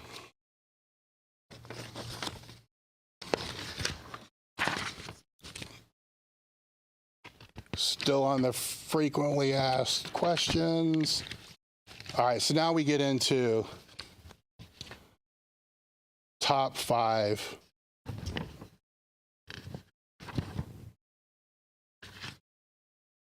Yeah. So, all right. So now, like, what are the top 5 max effort exercises? What are the best max effort exercises? And what you have access to. How's that? Let's just go there. All right. So if you're in a home gym with a garage, what do you have access to? What can you do? You know, and there's your top 5. What are the 5 easiest things for you to set up to be able to do? That doesn't take you a half hour to rig this and rig that to be able to set it up. There you go. Perfect. There's your top 5. you're talking about, there's no magic max effort exercise, right? There's the considerations that we were talking about. Then there's exercises that can fall within those considerations of different sticking points and so forth that fall into there. I'll rip through some here in a minute, but that doesn't mean that there are these magic max effort exercises. Let's assume that there's no considerations, that it's just conjugate. This shit's way too fucking complicated. Dave, shut up. I didn't know there was this. It's not this. You're making this way too complicated. It's way more simple than that. Cool, fine, I get it. Pick 5 exercises, max out. You know, do that route. If for those people that it's not that complicated and it's super simple, then they shouldn't be asking what question or what are the best max effort exercises. They should understand, you know, the considerations with that. The hang up gets where somebody will see somebody else do a certain exercise and it may look unique and conjugate as fuck or whatever you want to say. And they think, man, that's why I'm not as strong as what I should be. I need to be doing that. And then that becomes their internal excuse on why they suck. It has nothing to do with that. You know, I came to Westside when I came there and it was, you know, full conjugate. We had, we had floor press, pin press. We didn't even have board press yet. It was pin press, floor press, and close grip incline press. And close grip bench press. That was it. There was none of the other shit. I mean, just rotated through those things. They had different grips, different pin heights. I mean, you can get a lot of different stimulus out of that based upon changing grips, you know, changing pins, you know, and shit like that, where it doesn't have to be this endless list of conjugate as fuck exercises to be able to create the variance. You know, why do they fit in there? Why are they in there? And some of them is, from my observation, most of the people that really like to train conjugate like variety. They don't do really well with certainty. They like chaos, they like variety. And so they like the ability. They would go fucking absolutely insane if they had to do a Chico type program or a program that had very little variety and it was the same thing all over the place. They would fucking quit within 2 weeks because that's not their personality type. And there's something to be said for having training modalities that are going to match people's personality type. So if you have somebody that likes great degree of variability and variety, then they're going to spend fucking time coming up with some, you know, crazy different type of max effort exercise to be able to address whatever the consideration is that they're looking to address. Normally when you see that, if it is some whacked exercise with bands pulling forward or something doing that, then you ask them what they're doing it for. They're going to tell you, and you're going to see it falls into one of those considerations that I was talking about. Now, there'll be other people that are going to be doing it, and they're going to say, well, because so-and-so does it. So you got to find who's doing it at the grassroots to be able to see why it was put in there, or think, you know, for yourself, how can I add these things to add this greater stimulus to be able to go in there with different methods of max effort. And now I'm getting to the point where my brain is kind of dying, and I don't know if I already said these or didn't say these. So I'm going to say them again, and if I already said them, then I apologize. But for some reason, I don't think I did. So if you're dealing with the contraction types, you know what I did when I was talking about the contraction types, but I didn't go into each one individually. So if you're looking at methods of max effort and different types of training modalities per se, that fall into maximum effort type of training, 90% plus type training, then you are dealing with things. And I touched on it a little bit. There's a multiple exertion method, and that kind of is like cluster sets, heavy cluster sets, to where you would work up and do, you know, a heavy single and take a very, very short breath, a short rest, and then hit another single. and do that for a series of maybe 3 or 6. That doesn't get used very often, but that is a modality that's used in max effort type settings for usually people that are looking to, if strength, endurance, and the ability to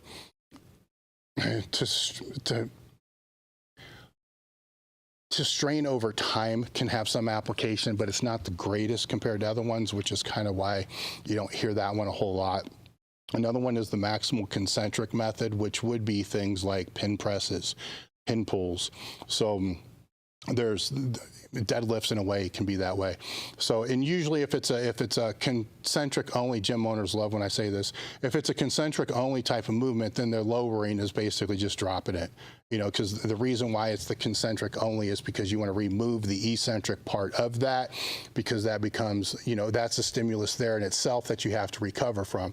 So there can be points in time to where you just want maximal concentric only type of training. If you're on conjugate and you fall behind the wheel a little bit, and you're having a hard time recovering, then sometimes putting in maximal concentric only work without the eccentric is a way to kind of deload without really having to deload, because you're removing one aspect of the lift there, as long as you're removing that aspect of the lift. A lot of times I'll see things like Anderson squats or suspended good morning squats, you know, something like that, where they start from the bottom up and then they lower it really slow. And it's like, you just did the fucking reverse. The eccentric's still there. I'm not telling you to get to the top and just fucking drop it down to the ground. You know, it can be racked, or you have spotters help you get it back down. But it's not, you can't say it's, and man, this one, I used to laugh at this one all the time, because I would see people post it and then they would lower it really slow and say it was a maximal concentric work, which is so fucking stupid, because their eccentric was twice as long as what it would be otherwise without that. But those are examples there. Isometric type of movement, that's you know, pulling against pins. You know, there's isometrics from different areas. It falls more into the maximal effort category of movement types for me, and they different applications for that is, you know, some people use it if they suck pulling off of the floor. You know, one of the answers to that is deficit pulls. Another answer to that is, you know, pulling against pins from an area that's just a little bit above where your problem is coming off of the floor, because the isometrics are going to work within plus or minus certain degrees from wherever that bar is. So I like to favor working the strongest part of those certain degrees. And then, because that's where you're going to have usually a better leverage and be in a better position to apply more force. And that's going to be a little bit better to recover from. So there's different applications for when you would put something like that in there. The maximal eccentric method is, you know, just, there's different ways to go about applying that. You know, weight releasers can apply to that because they pop off, but there still is some concentric, but it's mostly eccentric. There's, you know, lowering, stuff like that. So these are movements that fall into that maximum range. There's force reps, but I don't look at force reps the way old school force reps are, because fuck that. I don't trust anybody to be able to do that right. Where that really kind of falls into more reverse band work. If the band's only helping enough to be able to get you through wherever that one little sticking point's going to be, then it is kind of like a maximal force rep for that. Circummaximal methods, which is, you know, the band tension going against the band tension, and then yielding or holding. So that's just, you know, holding weight in certain spots falls more into that maximal side as well.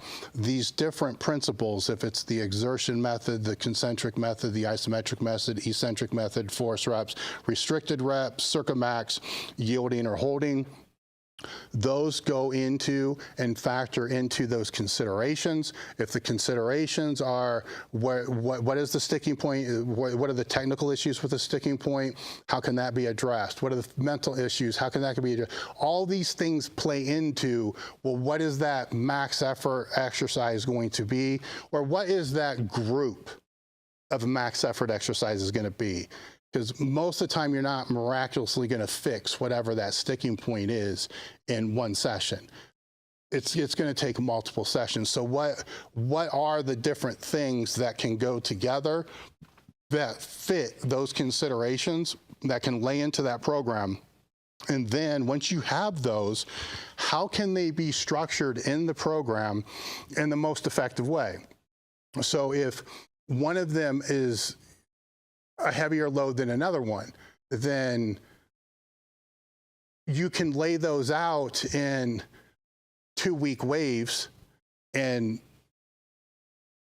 2-week phases. So say you do the exercise 1, 2 twice, 2 times in a mesocycle, then exercise 2, 2 times in the mesocycle. So 2, so 4 total weeks, right? And those cycle through there. But the one, if it's a lower load than the second one with the higher load, then that creates a phasic wave based upon load of those movements to be able to go in there.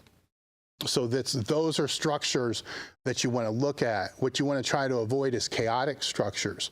But if you can play around with, ascending phases, and there's descending phases too, and see how that cycles through there, then it's a different way to phasically put in your max effort work. I personally think most people that are listening to this need some kind of phasic structure to the max effort work if it's 2 weeks or 3 weeks. I don't think most people listening are going to be able to change it on every single week. I don't think they have the training age. I don't think they have the training experience with those movements to be able to do that and effectively get away with that. I think there needs to be more time in there. And if it is if I'm just to throw a general 3-week thing out there, the first week would be more of a getting acclimated to the movement, so it could be 5, it could be whatever it is. It doesn't matter. All you want to do is to get used to whatever that movement is. If it's a close grip incline press, or if it's a safety squat bar or some movement, you want that first week just to get used to doing it again, because it may have been a while since you've done it.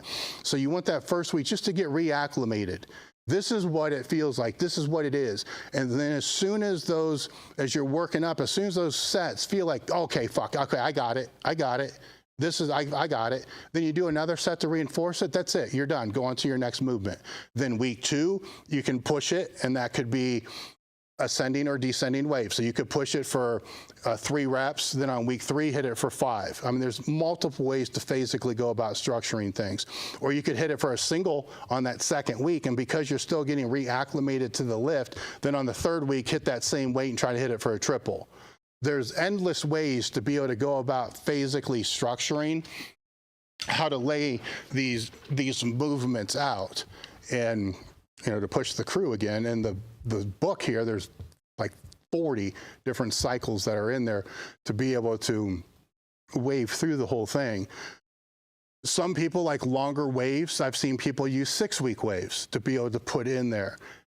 Again, it all falls back onto what are the considerations and what are the best things to be able to do to fulfill those considerations in the best way that they can be filled.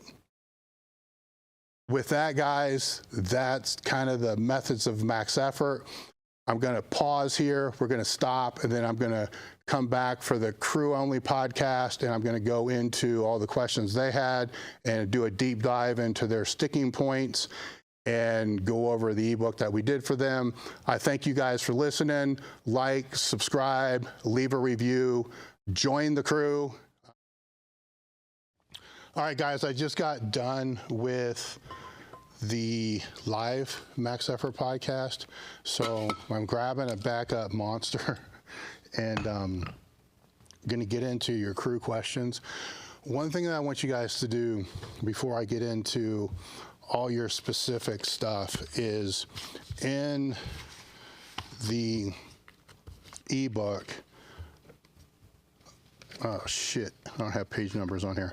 But the program considerations page, it probably would help if you pop that open, or if you pop the ebook open as I go through here. I'm going to explain some of the sections of the ebook for you real quick and why I decided to go about and put it together that we did, and then Sheena did, some editing and so forth to that.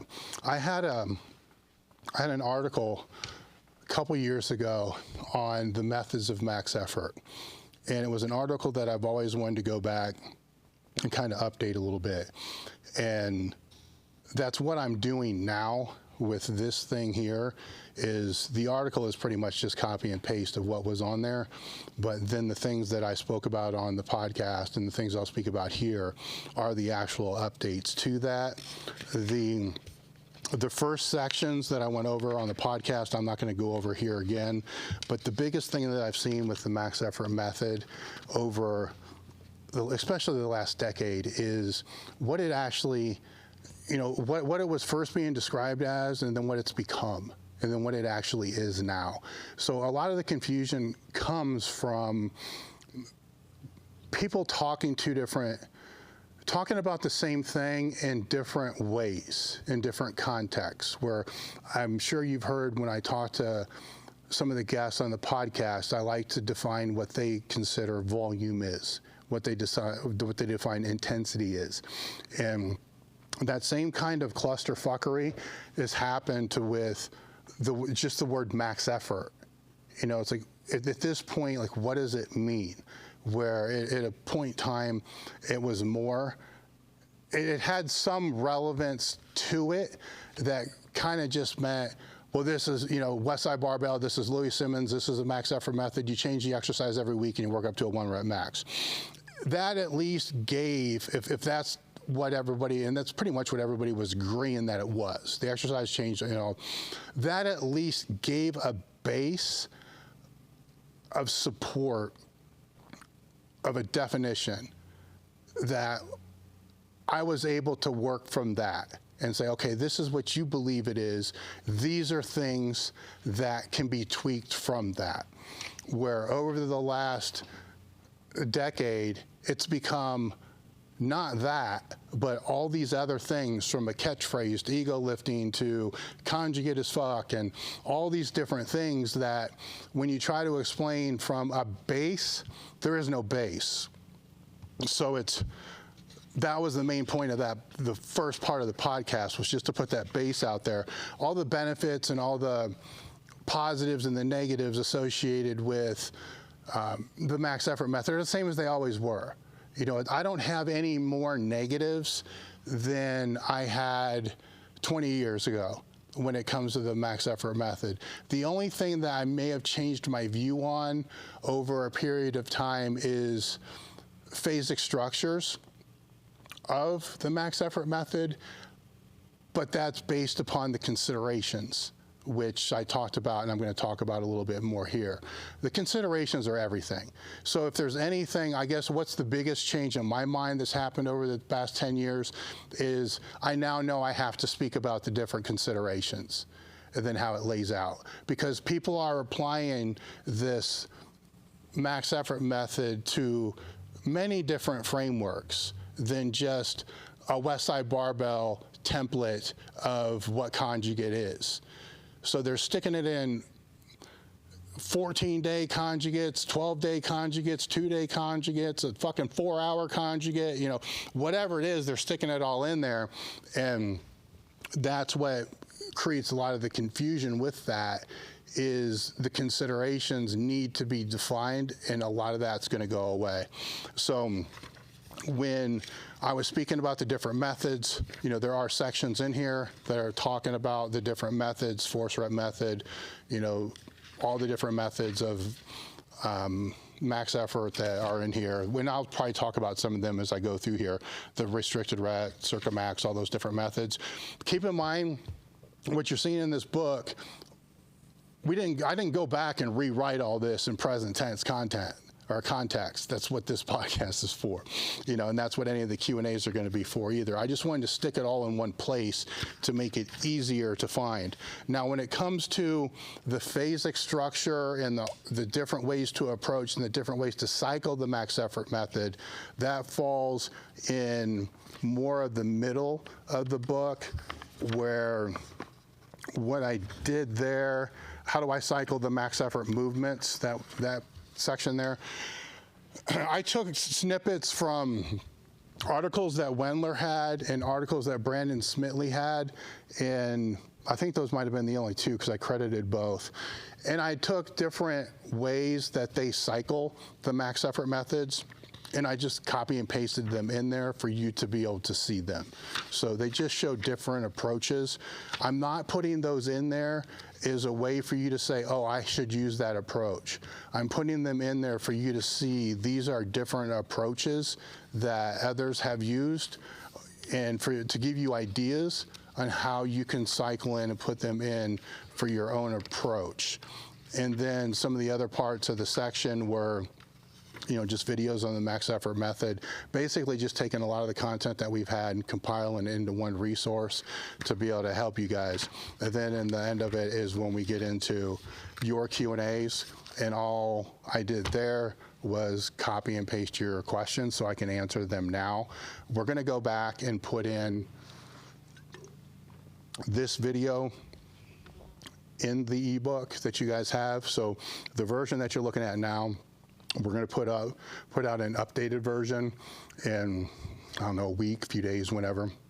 That's going to have the embed of this video, so it's just all in one resource as well. So what I'm going to do is get into your crew questions first, and I'm going to try to tear through them pretty fast because a lot of them I may have already answered, on the podcast. Then I want to get into where your weak points are and have some discussions on those. So to begin with, and I'm going right in order of what's in the ebook here, and I only highlighted the parts that were actually questions. Do you recommend any scaling back in or reconditioning to max effort work if someone's lost touch with it? And the context here is you haven't done max effort work for a long time, you're starting to come back, get reacquainted with that. So how do you go about reintroducing the max effort work to your training? How many different variations and all those type of things? I didn't see.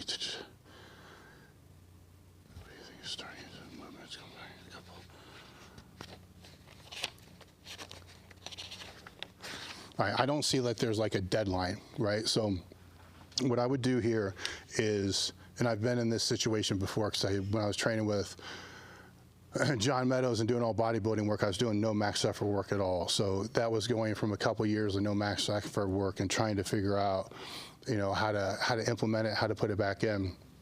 I just picked a few different movements, ones that I had a high degree of certainty that I probably wouldn't get hurt. It's like 90-degree certainty that I'm not going to get hurt on those. And I took my time getting reacquainted with the movement, because I wasn't even doing the movements. Things like a board press and a floor press, and a close grip incline press would have been one. Spider bar was one. Some of those different bars. And if I was using them, I was using them for 10 or 15 reps, and now I was using them for heavier singles. So I wasn't pushing onto the singles. What I would do is I would work up into a point where it didn't feel like the other sets. So I don't want to say it was hard, but it felt like it took longer to stabilize the weight that I had on there. And then that was where I would do that. Then I would repeat that weight again. And then the second time I repeated it, I tried to make myself get extra tight. So whatever tightness I had on the first set, that next set, I tried to double down and make sure I was rooting hard into the floor, make sure I was bracing hard, make sure everything was tight, and actually reduced my tempo probably in half, on the eccentric and then the concentric. And then that was that. Then I would wave for 3 weeks, whatever that was, staying in. I always kept with mainly singles and doubles. So I stayed in there without ever tapping out or tapping the capacity of what that was.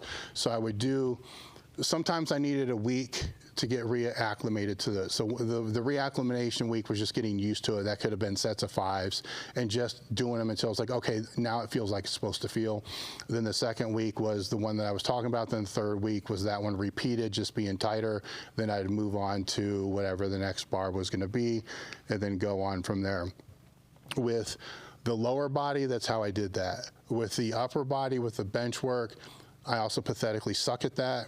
I change that frequently. I change that a lot because I never forgot how to do that.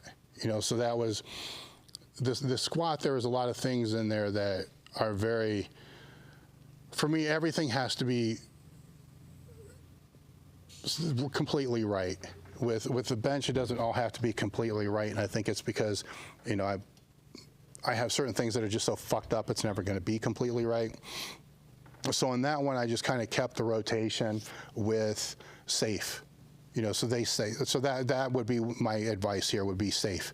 Everything that I did was safe. Nothing I did was even close to remotely me thinking, oh shit, this is going to be too much stress on my shoulder or whatever it's going to be. And I would say probably after about 6 months, then I started testing the waters with heavier singles, but with a little bit more controlled tempo, and then kind of went on how that felt from there. So yes, definitely ease back into it. I've learned through using TWC the last 6 months that max effort day doesn't necessarily have to be 100% true max, but rather a 97% max. Okay, this I did talk about during the podcast, is that 100% true max, when you actually define what that is, nobody ever really hits the 100% true max. So when you're looking at the training considerations, you're looking at what you're doing that movement for, is the weight that you're using accomplishing that goal? Because if it's a maximum stimulus that you're looking at, maximum recruitment or whatever you want to define it as, for that, I seriously doubt your body's going to know the difference between a 95% and a 97%. Straining. So where the winning would fall on this spectrum is, what's the minimum amount that can be effective and still accomplish what you want to accomplish? Where others are going to fall on the other side of that is, fuck that, we're going to do the maximum amount and just hope that we can recover. Obviously, the answer is usually going to be somewhere in the middle, but to me, the answer falls more into, what are you doing the movement for? What are the considerations? And is this working in such a way to be able to move you where you want to go? The other part of that is going to be, how is this movement being cycled? Is it being changed every week? Because that will change that answer too. If it's being changed every week, then yes, your ability to go for broke and to push harder is going to be much higher. If it's physically being structured for a 2 or 3 week or however you're going to put it in there, then there has to be something for that next week. Right now, that next week, there's a lot of different ways to physically structure that thing. So, I've known people that will do that first week, and it is kind of balls out. Then the next week, their only goal for that is to either hit that same number or hit 90% of that number. I've known other ones that will hit that first week, leaving just a little bit, knowing that that second week is what they want to hit. Others that are going to run for it over 3 weeks. So it's more than, I don't like looking at the percentages as much as I like looking at what is the intent of what you're trying to accomplish, and then the weight, like what is the weight and what is the weight compared to when you did it last time, and looking at it from that sense instead of it has to be X percent and the 100% type of thing. And I've been guilty in the past, because people will say, what does max effort mean? And I will tell them, well, obviously it's max effort. It doesn't say max efforts, plural. It's a single, it's a max effort. But the thing with that is, people will now assume that what you mean by that is that takes everything in their power to be able to do that. So they're actually doing more than what they really need to do. It's when I was under the mindset that it should always be a single, and with some people I am still under that mindset because that fills their programming considerations best. With those, they may smoke what that single is. They're done. Cool, you're ahead of plan. That doesn't mean do another one, right? So it's kind of how it falls in there. To put a story in with this, there were several times where at Westside, Louis knew why. I didn't keep track of my numbers because I kind of knew it was all about intent anyhow, but I didn't keep, Louis did. So there were times I would do a weight and it would be easy, and not all the time. There were times it would be easy and he'd say, cool, you're done. I'd be like, what the fuck? You know, I had at least 40 more pounds. He's like, no, you're done. Actually, you're done for the day. Like, what the fuck? He says, you're ahead of schedule. There's nothing that you're going to do today that's going to make you any better than where you already are right now. You're right where you need to be. Let's not fuck it up. This was rare. This was probably one time in 2 times in maybe 14 years I was there.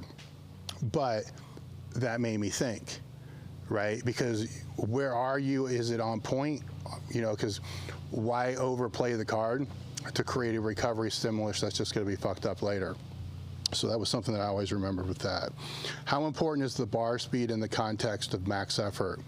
I don't think it's important at all. There's going to be some people that are always going to be faster than other people, and it's the bar speed. I feel bar speed, I feel, can be essential if you're talking about dynamic work, but when I say that, even with that, I'm speaking more intent, because people have differences in how fast they can move a bar based upon based upon their genetics for one, and based upon just their ability to produce output. Now, if they're younger, that has a higher likelihood of being able to be enhanced, you know, and up a little bit more. On the other side, though, I do feel that is one component, that explosive strength component is one component that does decrease with age. So while you may not be able to increase it through training, I 100%, you can most certainly keep it from decreasing. You know, and if you end up being, you know, or if you are a lifter that's more explosive than they are fast, that's everything. So, but on the max effort work, the speed shouldn't be, it's not even worth looking at. I would look at more important things.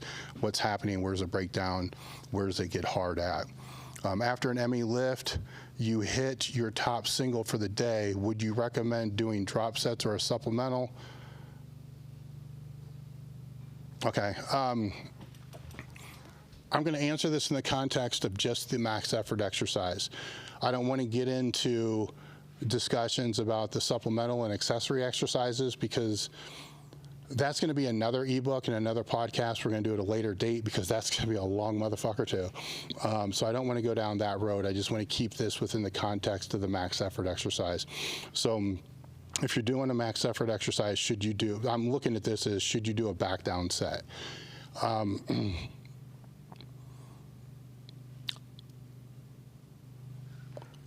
I'm pausing because what's going through my head is, I've never been a fan of doing back down sets, because I think it teaches your brain that the last set was a light set, and that's probably not a good thing. Then B, the other side of my brain is saying, Dave, you know that's bullshit. You know, so there's this conflicting thing that kind of plays in there, where if I'm still going to side on, I would rather have more work sets as far as the ascending part of the training than a back down set from that. Now, if you want that back down set to become the supplemental exercise, so let's say it is a 2-board press and you're using ring finger grip, and just out of convenience, because you're fucking there and it's easier, and you want your supplemental exercise to be close grip, you know, a knuckle away from the smooth, or then 2-board press, then yes, by all means, because to me that's a completely different movement, you know. So yes, I would actually be more in favor of that, because it's easier. It's just mentally, physically, everything's easier because it's already there. So you already did this thing, then you just do the next thing. My coach rarely programs banded squats, max effort days, because he thinks it tanks the bench. The squat tanks the bench press. I'm usually to understand it's a legit reason, because of the bench press. So using bands on the squat tanking the bench press. Yes. For the max effort work, I've seen that. And I think most have seen that. And I'm going to attribute that to the amount of extra stress that it's putting on the upper back and wearing the shoulders and the upper back out to be able to stabilize the bench is where it's having that impact on that. So I would just rather not put it on for if the program's structured in such a way that it is going to impact, that bench day. And especially because it's max effort. The max effort still, if you look at what the program considerations are, the against bands isn't really going to have any greater benefit than if it was just chains or more weight.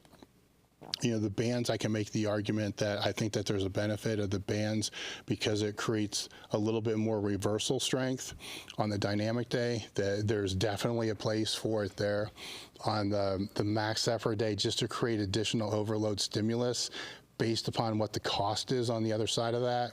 I would agree that there's better things to do than that, and there's also more degrees of variance that are allowed there than there would be on the dynamic day. So the dynamic day, the max effort day, you have a lot of variance, a whole lot of variance, where the dynamic day, you really don't. So if you have the variance to be able to do other things, then use the other things. Are there any max effort modifications you might suggest for a beginner and or intermediate powerlifters? All right, so one thing that I've noticed when I was going through all the content about max effort work and even conjugate work, and they were talking about beginners, the way that they're framing beginners are people that really have never even trained. I mean, have like a year of training experience.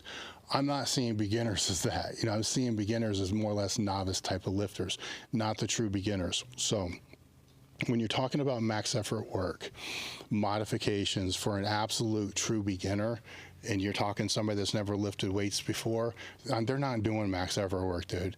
They're not doing it. It's hypertrophy work. It's learning the movements. It's learning the skills.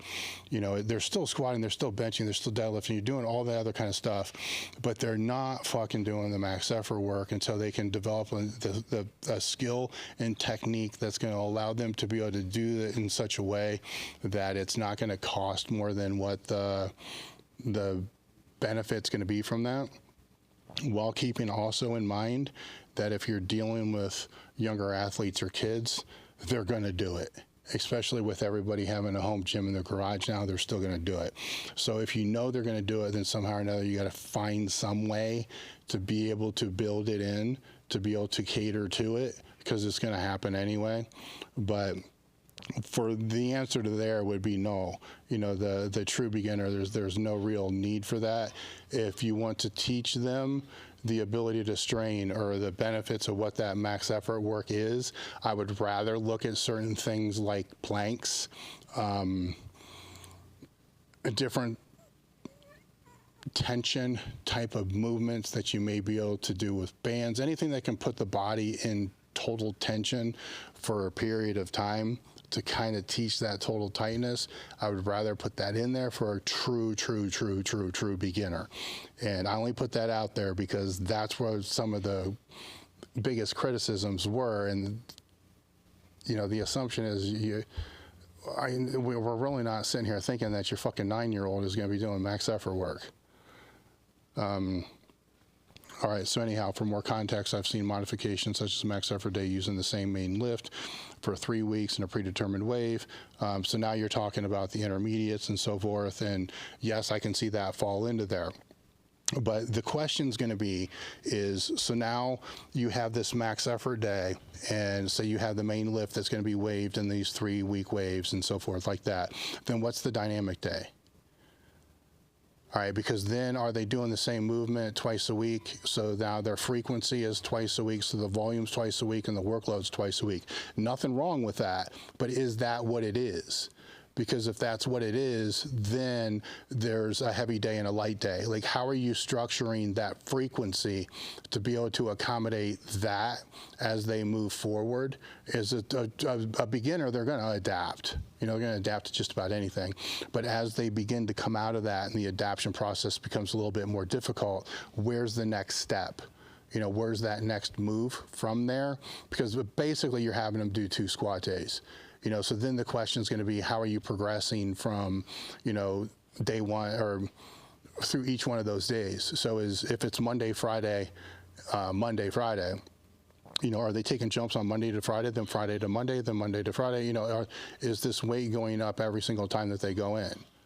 Which is completely fine. Or are there basically 2 linear programs working at the same time, working different variants of each lift? What's the structure? So yes, it's fine if they're making progress and it falls into what the considerations are, and more importantly with them, are they recovering from that? Eating for recovery on max effort day, depending upon what the day was like, yes. I've always been one that I've always increased the protein the day after max effort day, just because it's brutal. And on a lot of the speed days were that way too. Even if my squat day is Saturday, now my squat day, so Sunday, the protein is probably 30, 50. It's at least 20, 30 grams higher for sure. If I really feel fucking beat up from whatever the session is, then it's going to go up 50 grams for several days, and then I'll take it back down to normal. For normal population, for most people, I don't even have the conversation because the diet just sucks to begin with. So it's better just to have a diet on point than have to deal with these different considerations based upon the trauma that the body is going through. But to answer your question, based upon how hard the strain was and how hard the training was, yeah, I personally, and I would suggest others, make some modifications to that. Do you have any advice on evaluating whether a lift is appropriate for you as a max effort movement or better as a supplemental movement? For context, I seem to get more benefit from good mornings and higher rep waves than working up to a heavy single. Heavy single good mornings kind of went out a long time ago. The only heavy single good mornings that are going to really have any type of effectiveness are going to be the concentric only or suspended good morning, and even that I kind of question. But the movement. The movement is going to dictate what the reps are going to be as well. So yes, things like a good morning are going to work better in the 3s and the 5s, just simply because to effectively do a 1 rep good morning properly with good execution is very, very hard to do, because mentally you need to be a little fucking crazy, which there are people out there, to be able to have a maximal load on your back and bend forward at your waist.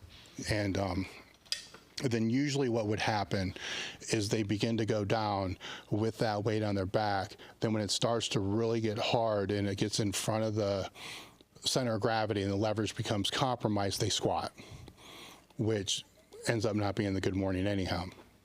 So it ends up being what's called a good morning squat. So some exercises are going to be more conducive to singles than they are going to be for triples. And that's going to be, it changes for different people. For some people, I think that singles on the deadlift are going to be way more conducive than the triples, because the second rep on the deadlift, usually their body position is different and it's a different movement.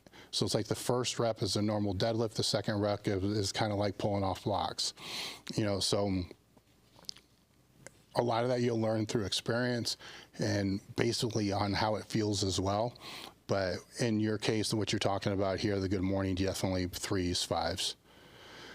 What's the biggest mistakes that you've learned with max effort days? I think I covered that, over the period of years, not explaining what the considerations were. And as I've gotten older, I physically structure my max effort days, and basically my speed day and max effort day are the same day. They're just different phases. So I physically structure them while maintaining the speed, where what I do now, there is no fucking way I ever would have done 20 years ago, but my body also does not recover and it does not adapt anywhere near the same. And the restrictions I have are nowhere near, I have restrictions now where I didn't have restrictions before. So understanding and to be able to see those different considerations allows me to be able to see those different considerations and more considerations than other people, and that there are different workarounds for them instead of this one size fits all.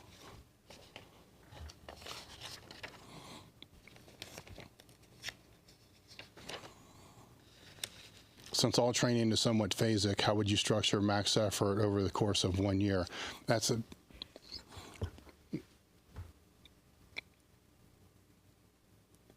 I get where you're going, and if you look at the list of considerations, to be able to structure something like a max effort day, which is essentially very much based upon the weak points that the lifter has, for you to physically structure that over a period of a year means you have to be able to predictably know exactly when every sticking point, mental, physical, and technical, is going to happen, and then address them before they could actually happen. So with that in mind, my answer to that would be that if you're looking to apply the max effort method and a conjugate style approach, then you probably don't want to use a conjugate style approach.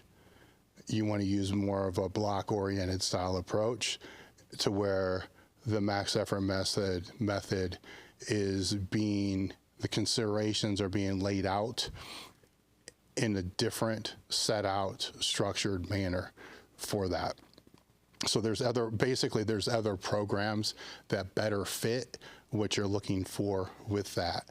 Now, as far as what you look for on dynamic work, if you know when the meets are going to fall and what those waves are, because those cycle more in predictive type of waves, 3-week waves, 4 or 5 week waves. So 3 to 5 week waves, they're way more predictive on what they are.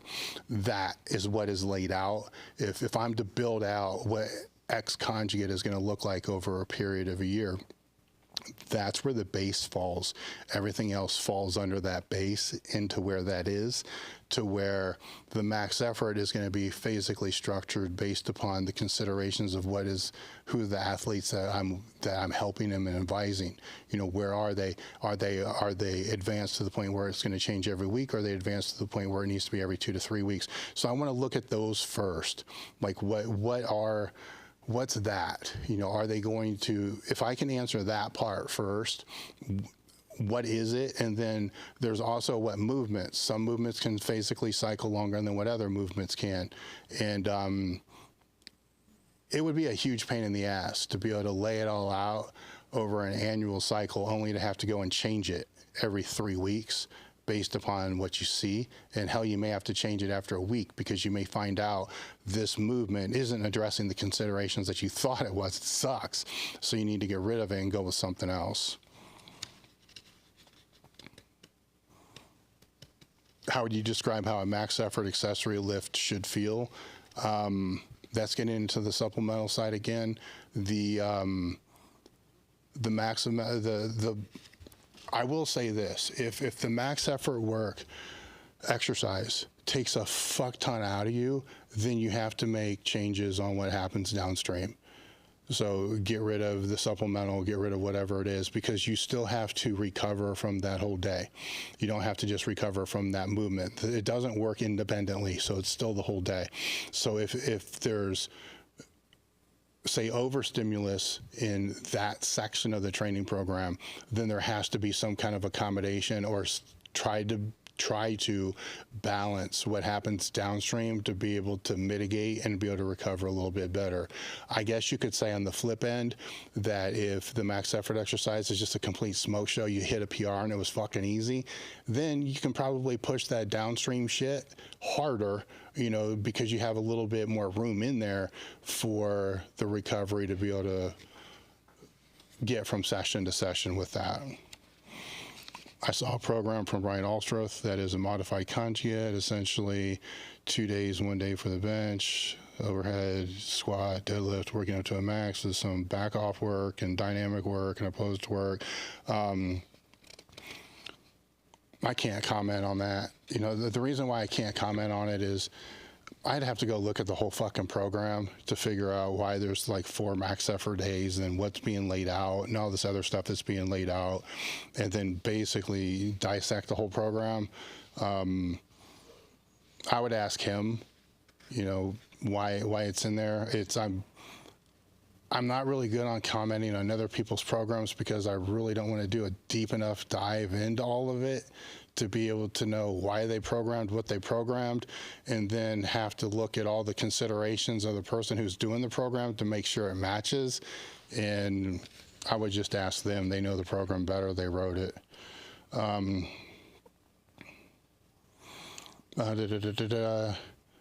But technically, isn't every program conjugate? Yeah, I mean, I could also say every program's linear. I can also say every program's essentially block. You know, so while we have these distinctions between, you know, here's what a Western method linear periodization program looks like, I can still sit back and say, well, even with those, there's a hypertrophy phase, there's a strength phase, there's a peak phase, and there's a power phase. So that's hypertrophy, strength, power, peak, and then competition.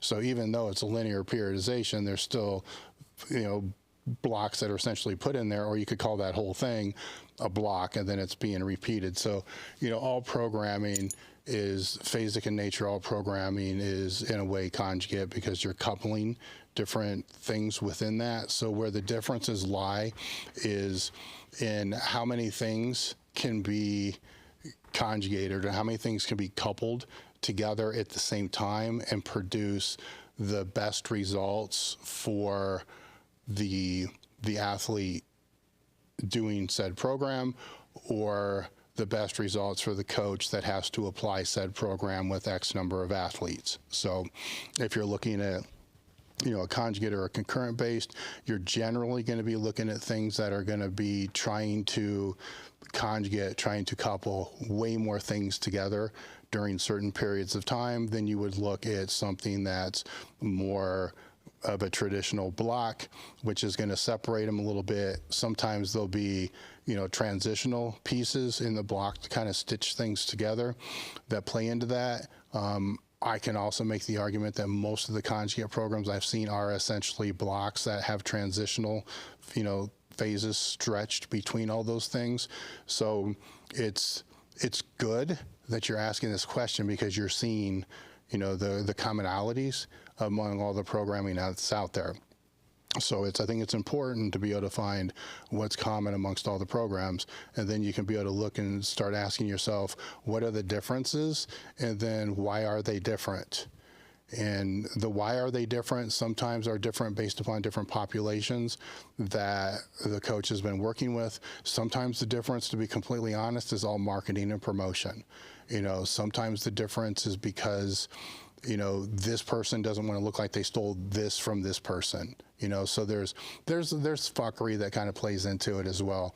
But yes, they all kind of are the same, but it's easier is somebody that's trying to educate somebody on this landscape for me to be able to say, there's 4 main ways. Here's this linear way, here's this block way, here's this conjugate way, then here's this other way over here, which is just hypertrophy training. And at least put some kind of fake boundaries or walls between them so they can understand, and then they can start to see, oh, these are similar and so forth, and go from there. My question is, are you just trying to do enough sets to beat a PR wave on a 3-week wave, over a period of 3 weeks. Okay, so if you're doing a 3-week wave of a max effort exercise, is the end of the 3 weeks just about breaking the PR? No. The PR, as I said earlier in the podcast, the PR is the side effect, a good side effect that happens from that. Are you meeting the training objectives of why it's put in there? That then becomes, how do you know if it's working for you, right? So that's the that's the question that doesn't get asked as well, because people assume that it's working for them based upon PRs that they set. They're not assuming that it's working for them because the physical attributes are actually developing to be able to hit the biggest PR that they want to hit. So the development of the training attributes, a lot of that happens under the surface, where the PR is kind of like that surface. But a lot of that surface can be artificially created. You do an exercise you've never done before. You do less warm-up sets. You take fucking more pre-workout. You find ways to be able to hack a PR, just to be able to hack the PR. But the PR was nowhere. I mean, in gear, here's a great one. In gear, you just break the PR because you use different gear. So you really didn't get stronger, but you did lift more weight because you lifted more gear. So it's the PR is kind of the last thing you kind of want to work on. So over the 3-week wave, what I got off track there. So what I want to get back to is, how do you know if it's working for you? So if you're using a true, I'll give three different scenarios. You're using a true conjugate program.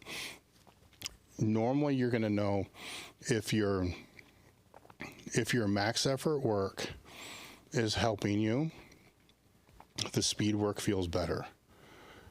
Not necessarily faster or stronger. It just feels better. Like it's moving way better, right? So that's one indication. Why is that? Because you recovered.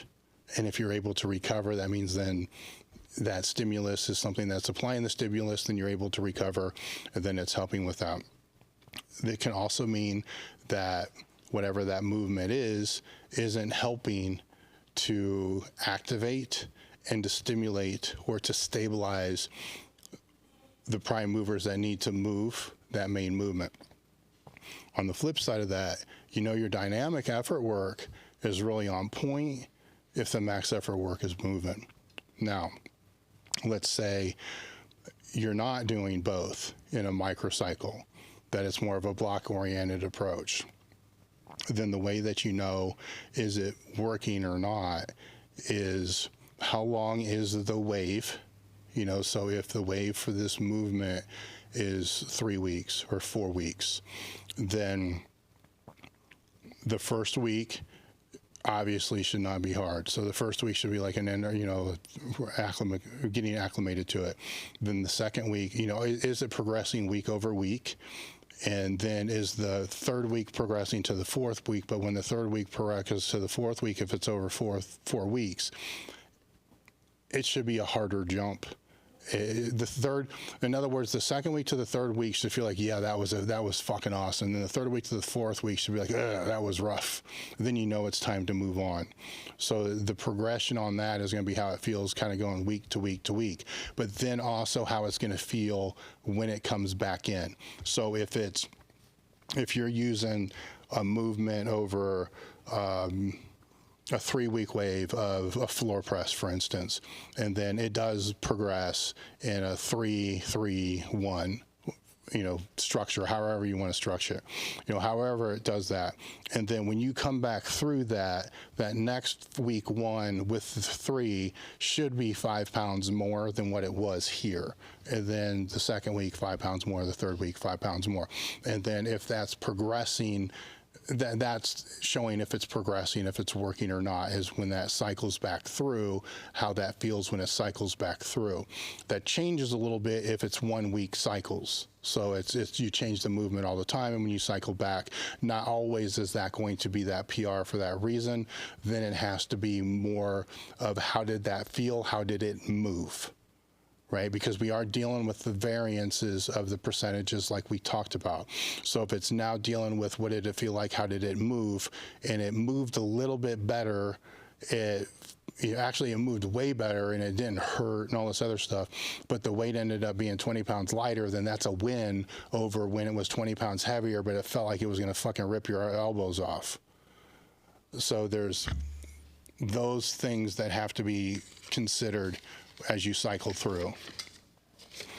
That's the crew questions. Now we're gonna go into sticking points.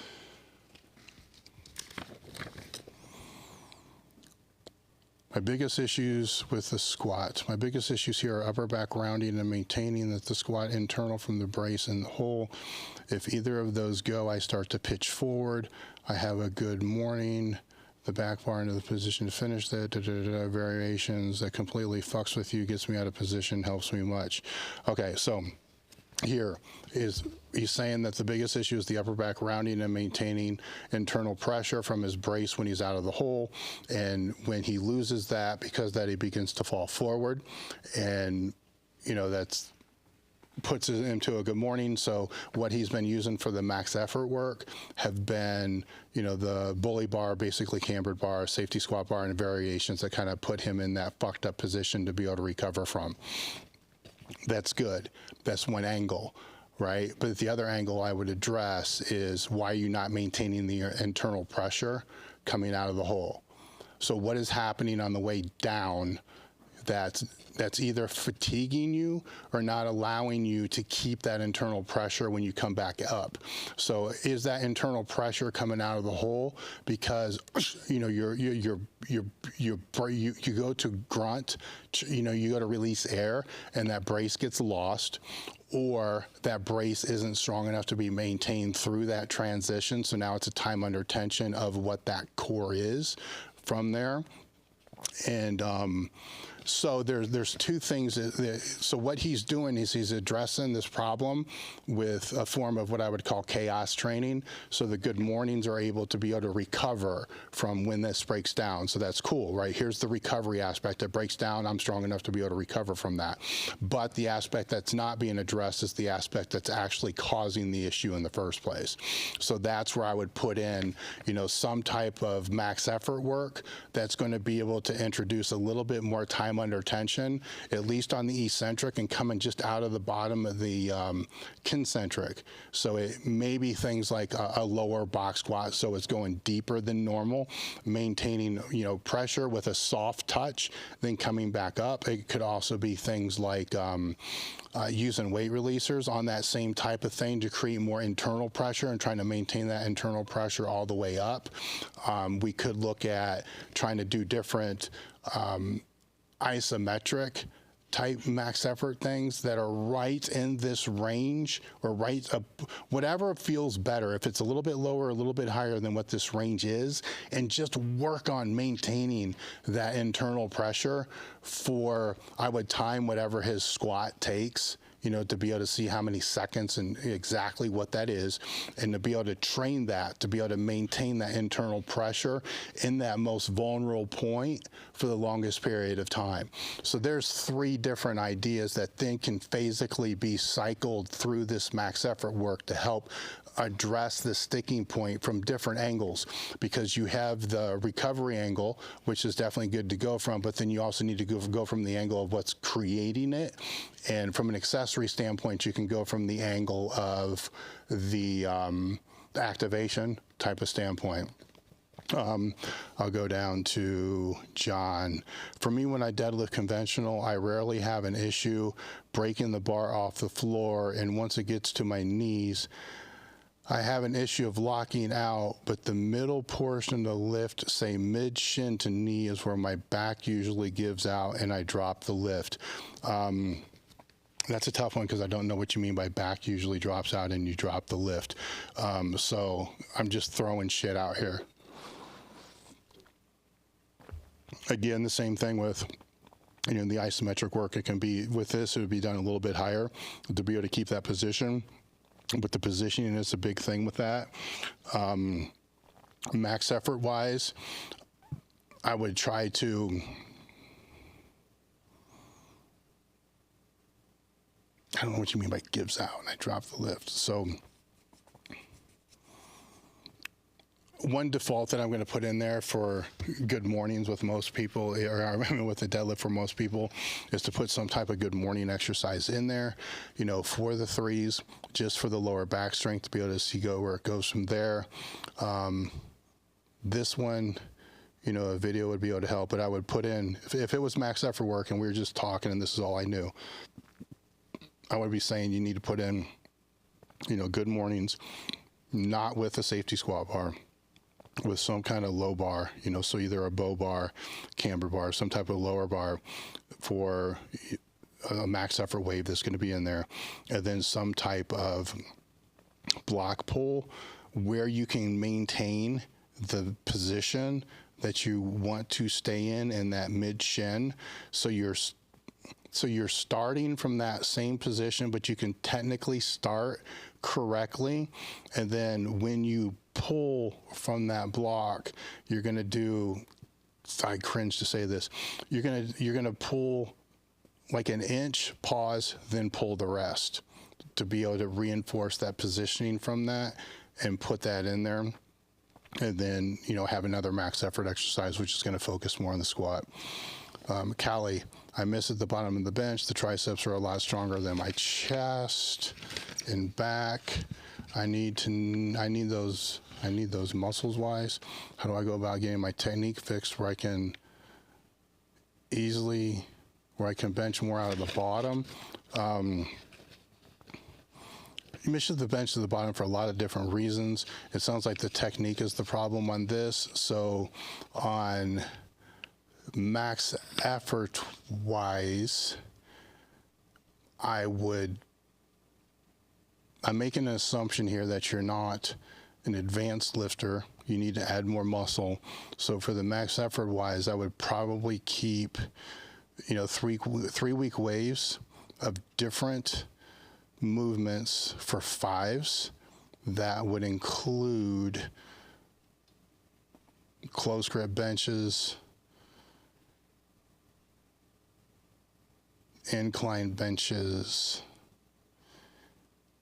and if you have dumbbells with a neutral, almost not a completely neutral grip, but a grip that's going to allow you to tuck your elbows way more than you're going to be able to with the barbells, and then wave those, train them heavy, right? So, you're going to try to do, say, 2 or 3 sets of 5 on the first week, and you want to get 5 in the first week. Then on the second week, it should be hard to get the 3 sets of 5. So you're either going to go up. Then on the third week, it will probably only be 2 sets of 5. Then you're going to move on to the next movement. I would do that for a while on the max effort work and kind of go from there based upon what I'm seeing here and assumptions that I'm making. CS Laws, the last 2 inches off my bench press lockout, specifically in the bench shirt. I come off the chest fast and I get to the lockout before the last 2 inches or so and miss the lockout. It can be shirt problems with that. Usually in so many cases that I've seen lockout issues, the lockout issues always start because the start was not in the position it needs to be in. So in other words, you usually are going to end up where you start. So if the start is either elbows are too far benched, the elbows aren't in the right position, then it ends up being something like that. You're coming off the chest fast. I don't know if it's a band shirt or if it's a regular shirt. Usually this is an issue with band shirts, is they come off too fast, and then by the time that the weight actually catches up to them, they're a little shocked, because it came up so fast that they're not ready to push through with that. That's where I would stick in, and this is going to go against what I was saying earlier about, band work on the max effort stuff, but I would probably do some max effort work with the bands to be able to really have to push through that top part, or a fuck ton of chain. Something to right before you get to that point where the shirt lets off, you have to accelerate harder into it to be able to get through there.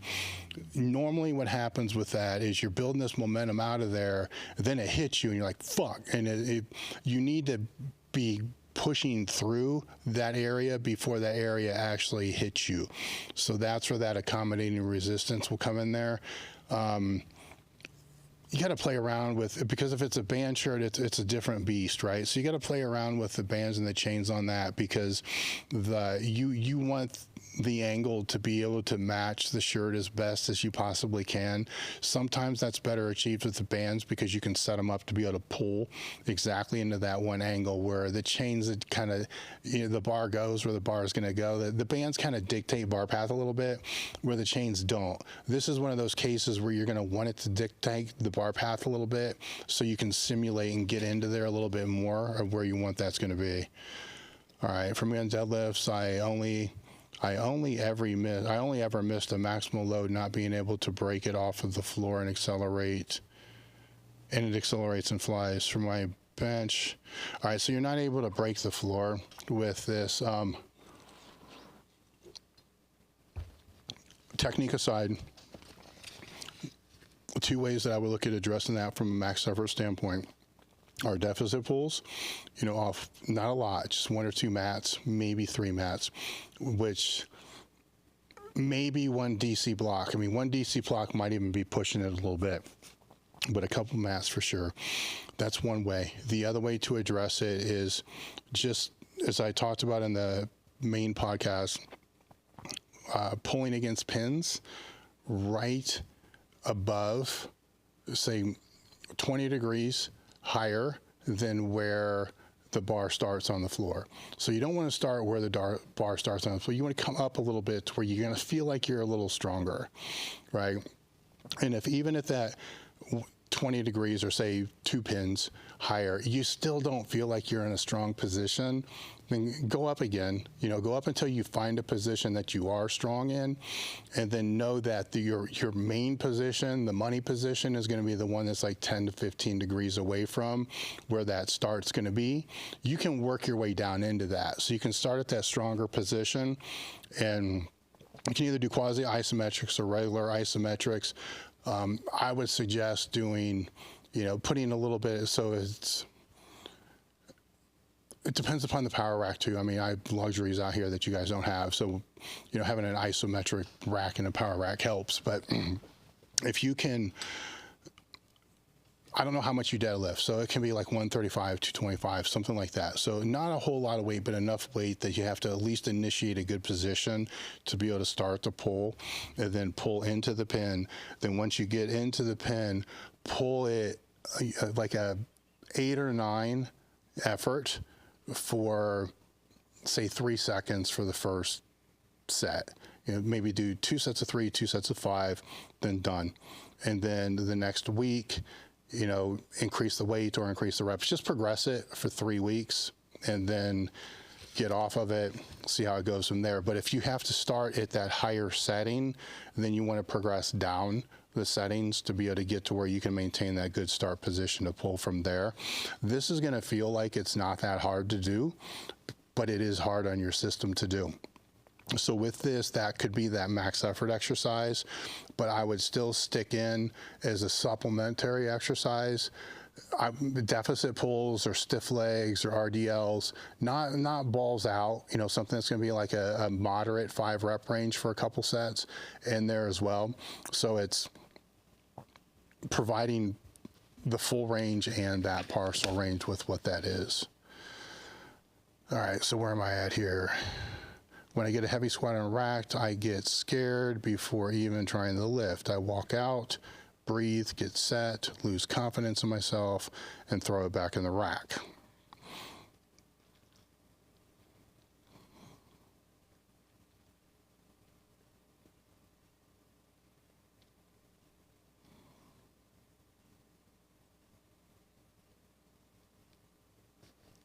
All right. I don't know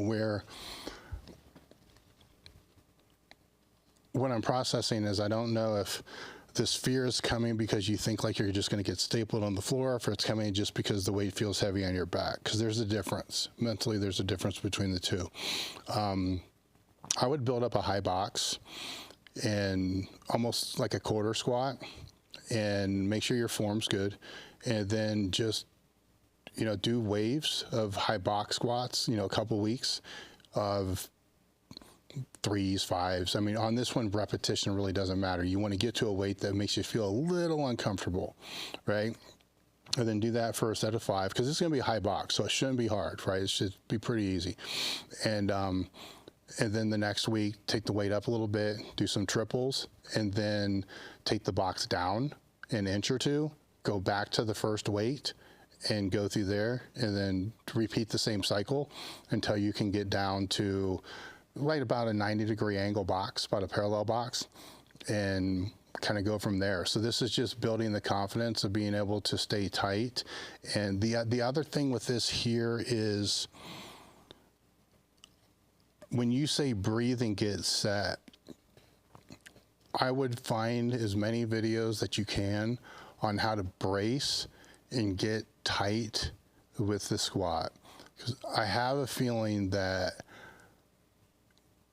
when you're walking it out, you're not scared, right? So you walk it out, then you get your feet set, then you breathe, and then all of a sudden something happens, right? So, but that something didn't happen when you were walking it out, which the something didn't happen when you were on one leg, and then the other leg, and then one leg, then the other leg. So the something only happened after you got set, right? So that something can happen because you don't feel stable, you don't feel tight. So I'm wondering, when you say breathe, if you're actually getting your body tight, or if your body is still in a loose state to where anybody is not going to be able confident if they don't feel like their body is a rock and it's rooted and grounded before they squat down. So I would look at resources that you can find, you know, on that. There's tons, I'm sure, on our website. I'm doing the podcast right now, so I can't find the link to be able to direct it, but I'm sure people listening to this that are on the Discord, you know, can direct you to a lot of different resources to be able to help you out. I don't think this is confidence, man. I just think you're not tight. I think once you get tight, I think you have the confidence. You walk the fucker out, so you have the confidence. Squat just above parallel. On my way back up, their hips rise too fast, turning into a good morning, and then it fails. So that's going to fall into again, a lot of that I think falls into the eccentric position. What position are you landing in when you get there? You know, what does your squat technique look like? You know, if it is you know, a butt wink or something like that that's happened within there. You know, it can be a squat stance. It can be a lot of different things with that. With that one there, I would want to see the lifts before I'm going to make any recommendations on what to do max effort wise, because those hips kicking out real fast from the bottom is not really a good thing. It's more of a technical thing that needs to be addressed technically from that. And so post it in the form check, and I'm sure several people will be able to help you out on that one real quick. All right, deadlift stuck on the floor, already covered that one. Folding down 4 inches on the bottom. All right, so what do we got here? Straight bar, upper back, folding down 4 inches out of the bottom. Safety squat bar, folds halfway up in the squat. Giant bar, upper back doesn't fold at all, even with max work. Pause work to have fixed the core getting weak at the bottom, but still experiencing folding and rounding at 85%.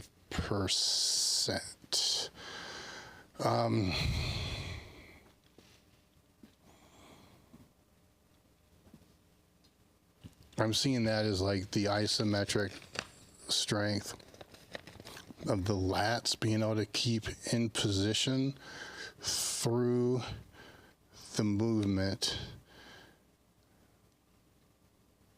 which I know how. Usually I don't address weak points through max effort training, so I know how. The way I would address that through just regular lat training is finding exercises that you can really feel in your lats, and then doing ISO holds. After a few sets of 8 to 10 to kind of get warmed up and get a little bit of a pump, so you can really feel what the contraction's looking like, and then find that ISO hold that's going to be pretty close to where your lats are going to be in position.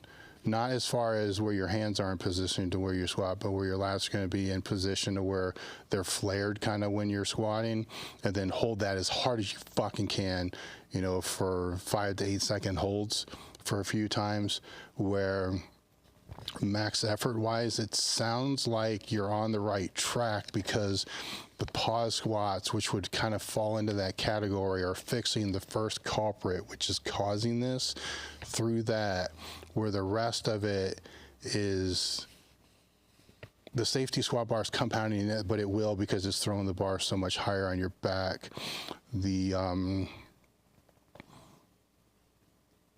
Try the giant cambered bar with the bands pulling the bar forward, but have it pulling on the bar at the top, not the bar where the plates go on, to pull it forward to be able to lock you in with some max effort work moving forward. That's how I would address it with that one.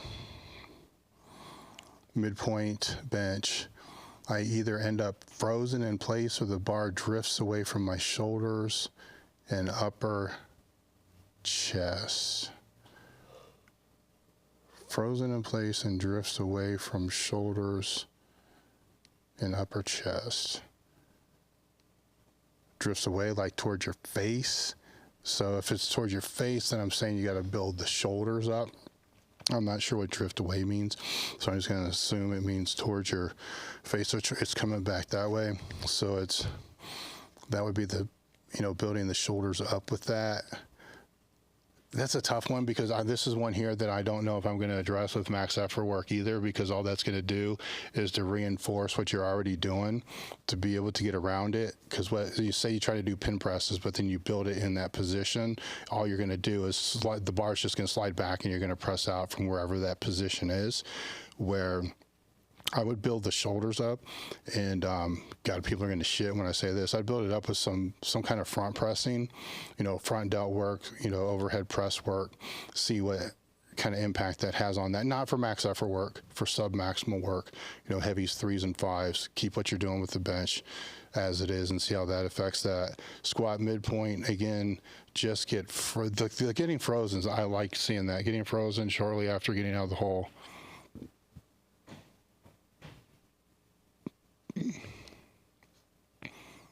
Tom and Joey noticed some differences as far as the hips. All right, so they already addressed that one. So that's a technical thing. So anything that keeps that technical thing working it's cool. My issue in my deadlift, I pull sumo multiply. I usually get to my knees or a little above my knees, and I'm pretty fast on the floor. It's like I hit a wall. Okay. Multiply sumo, this one is almost like 90% of the problem. Two things are going on. You can't push your hips through to finish, right? And it's not because your ass isn't strong enough to push your hips through. The reason I find most of the time with this is your hip flexors are not fucking mobile enough to allow your hips to come through. So on this, I would throw in is warm-up stuff like hanging leg raises. I would start doing some kind of hip mobility work. Seth has videos and things that he's posted, I think, on the Discord to be able to help with that, just to be able to open your hips up. With multiply squatters and multiply lifters, especially now with how much they fucking wear their gear. So that's another conversation for another day. I think some of you guys are wearing gear way too much. Then the hip flexors are losing the ability to have the mobility to allow the hips to push all the way through, so they can smoke this shit sumo, but they can never finish anything because the suit and the material has been kind of stabilizing the hips for most of the training that they've been doing. All right, so raw and equipped squat, last 1/4 of the lifts. Used to collapse, but now it's like throwing on the brakes and I have to give more gas to get through. That's a good thing, because if it used to collapse, but now it's slowing down and you got to strain to get through, then that's progress. That's what we want to see happen, is that, right? So that ability, that goes back to what I was talking about in the podcast, having the ability to strain for a longer period of time. Whatever you're doing is doing that. So that's moving in the right spot. We'll come about 1 inch off. So for the squat, you're cool. Just keep doing what you're doing. That ability to push gas is going to continue to get a little bit better and a little bit better, and then boom, a new sticking point will come. Something else will get fucked up, but that will be resolved. Raw bench bottom, at the bottom will come off and stay. We'll come about 1 inch off and stay equipped last 2 inches. All right, so raw, you come off about 1 inch, and then equipped is the last 2, accelerating back towards the wall, 1 inch off.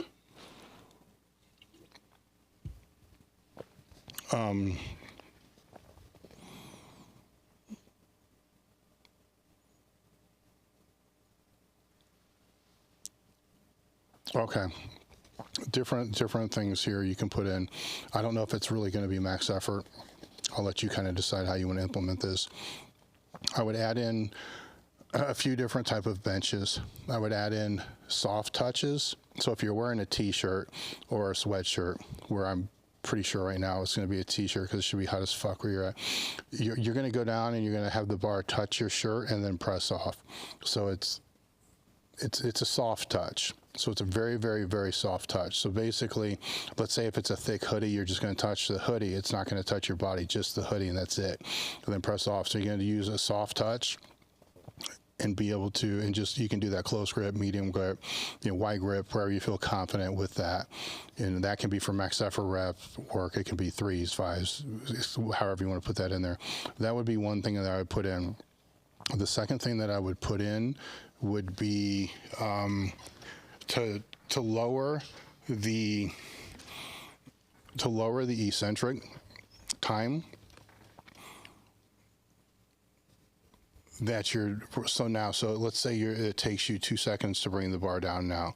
Take it to 3. So not a huge increase, like a 20-30%. You don't need to be specific. Just lower the bar fucking slower, and then work on over I don't know how long you want to cycle each movement, but say you want to cycle the movement for 3 weeks. Each week using using the same weight. So it has to be doable for you to do this. So lower it, 20% slower week 1, 40% slower week 2, 60% slower week 3. Try to use the same weight each week to be able to build. What we're trying to build is stronger eccentric power to be able to load the spring a little bit more when you come off of the chest. So those two things, and then be able to kind of work those through there. Deadlift sumo 2 inches below the knees. Hips don't want to come through unless I really think about it. I think that if it's gear, then I think the answer falls the same with the other sumo thing as far as being the hips being too tight. And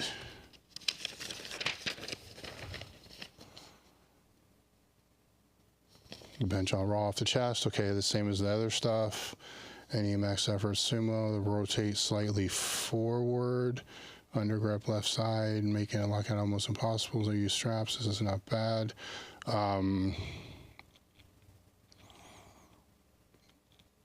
Post a video on that one. So this is more strength systems. That's it's like a funky thing, so I think I know what it is. I think it could be just moving your grip to a different position is going to solve that. But if you post it, I'll pick up on it, or other people will pick up on it real quick. All right, so if I start tight and stacked, I feel good till the bottom last 6 inches. Then I get loose in the glutes, not top and don't forward. So the squat, if I start tight and stacked, I feel good till the very bottom last 6 inches. Then I get loose in the glutes, and I'm not tight at the top. I usually dump forward. Okay, so that right there is screaming pause squats, you know, to me, or segmented, I guess would be a way to do it. So it doesn't have to be pause in the bottom. It can be, you know, a couple different pauses on the way down. So squat, you know, 3-4 inches, hold 1 2, squat 3-4 inches, hold 1 2, squat 3-4 inches, hold 1 2. You have to learn how to keep your body tight through that whole eccentric phase, you know. And with what I'm reading here and assumptions that I'm making is you're not doing that. So you're tight, tight, tight, tight, then it gets loose. So we need to force you to be able to tight, tight, tight, tight all the way down through that. So that takes care of that. The deadlift we really talked about there, but I'm going to assume that your deadlift is probably going to be the same issues as what this is here, and you just have to learn how to stay tight throughout the full movement. Bench, I'm weak everywhere. My entire bench is a weak point, and it's interesting and depressing place. It's good to tweak. Everything I tweak is improving it, but just keep doing what you're doing, man. It will click. So I'm commend you on admitting it, you know, because sometimes that is the case. You know, everything's weak just because it's fucking weak. So you just keep doing it, you keep chipping away, and you keep trying to improve the technique, and then it will all come together. Squat. Squat, I lose it after I come out of the hole. 1/3 out of the hole, hip rises before back. All right, so now you're a third up, so you're not right out of the bottom. Is it a third up? So the hips are up here. So now we're dealing with that tightness in the torso that I talked about on, I think, one of the first examples here of what needs to kind of be addressed with that. Deadlift, 1 to 2 inches off of the ground. Here they come forward.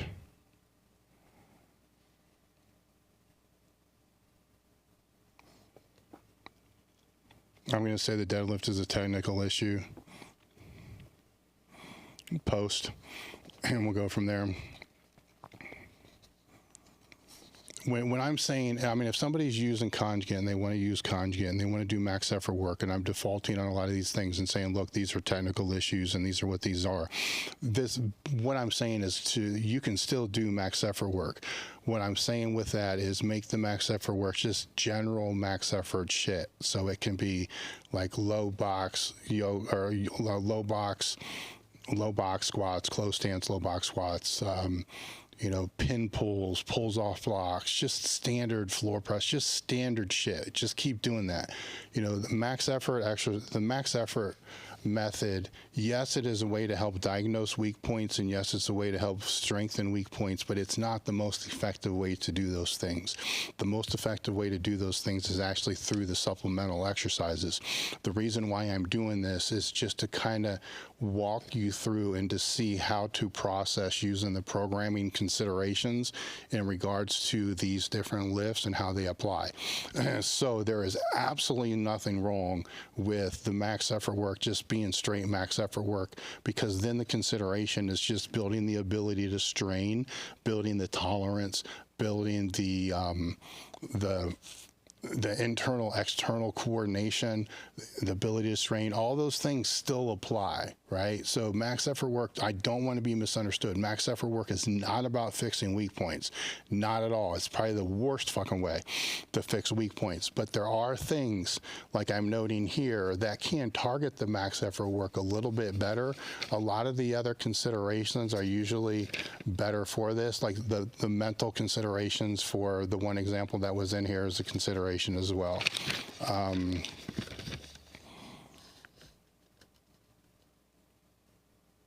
All right, my squat is at the bottom. I really think what happens is the eccentric.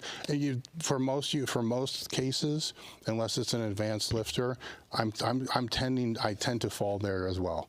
That if it's something that comes, if it's usually something out of the bottom, it happened before you got to the bottom. 100%, obviously, but it happened before you got there. So it's being able to have better eccentric strength on the way down. Even if just the better eccentric strength gives you more confidence on the way down, then that's going to have a huge positive impact.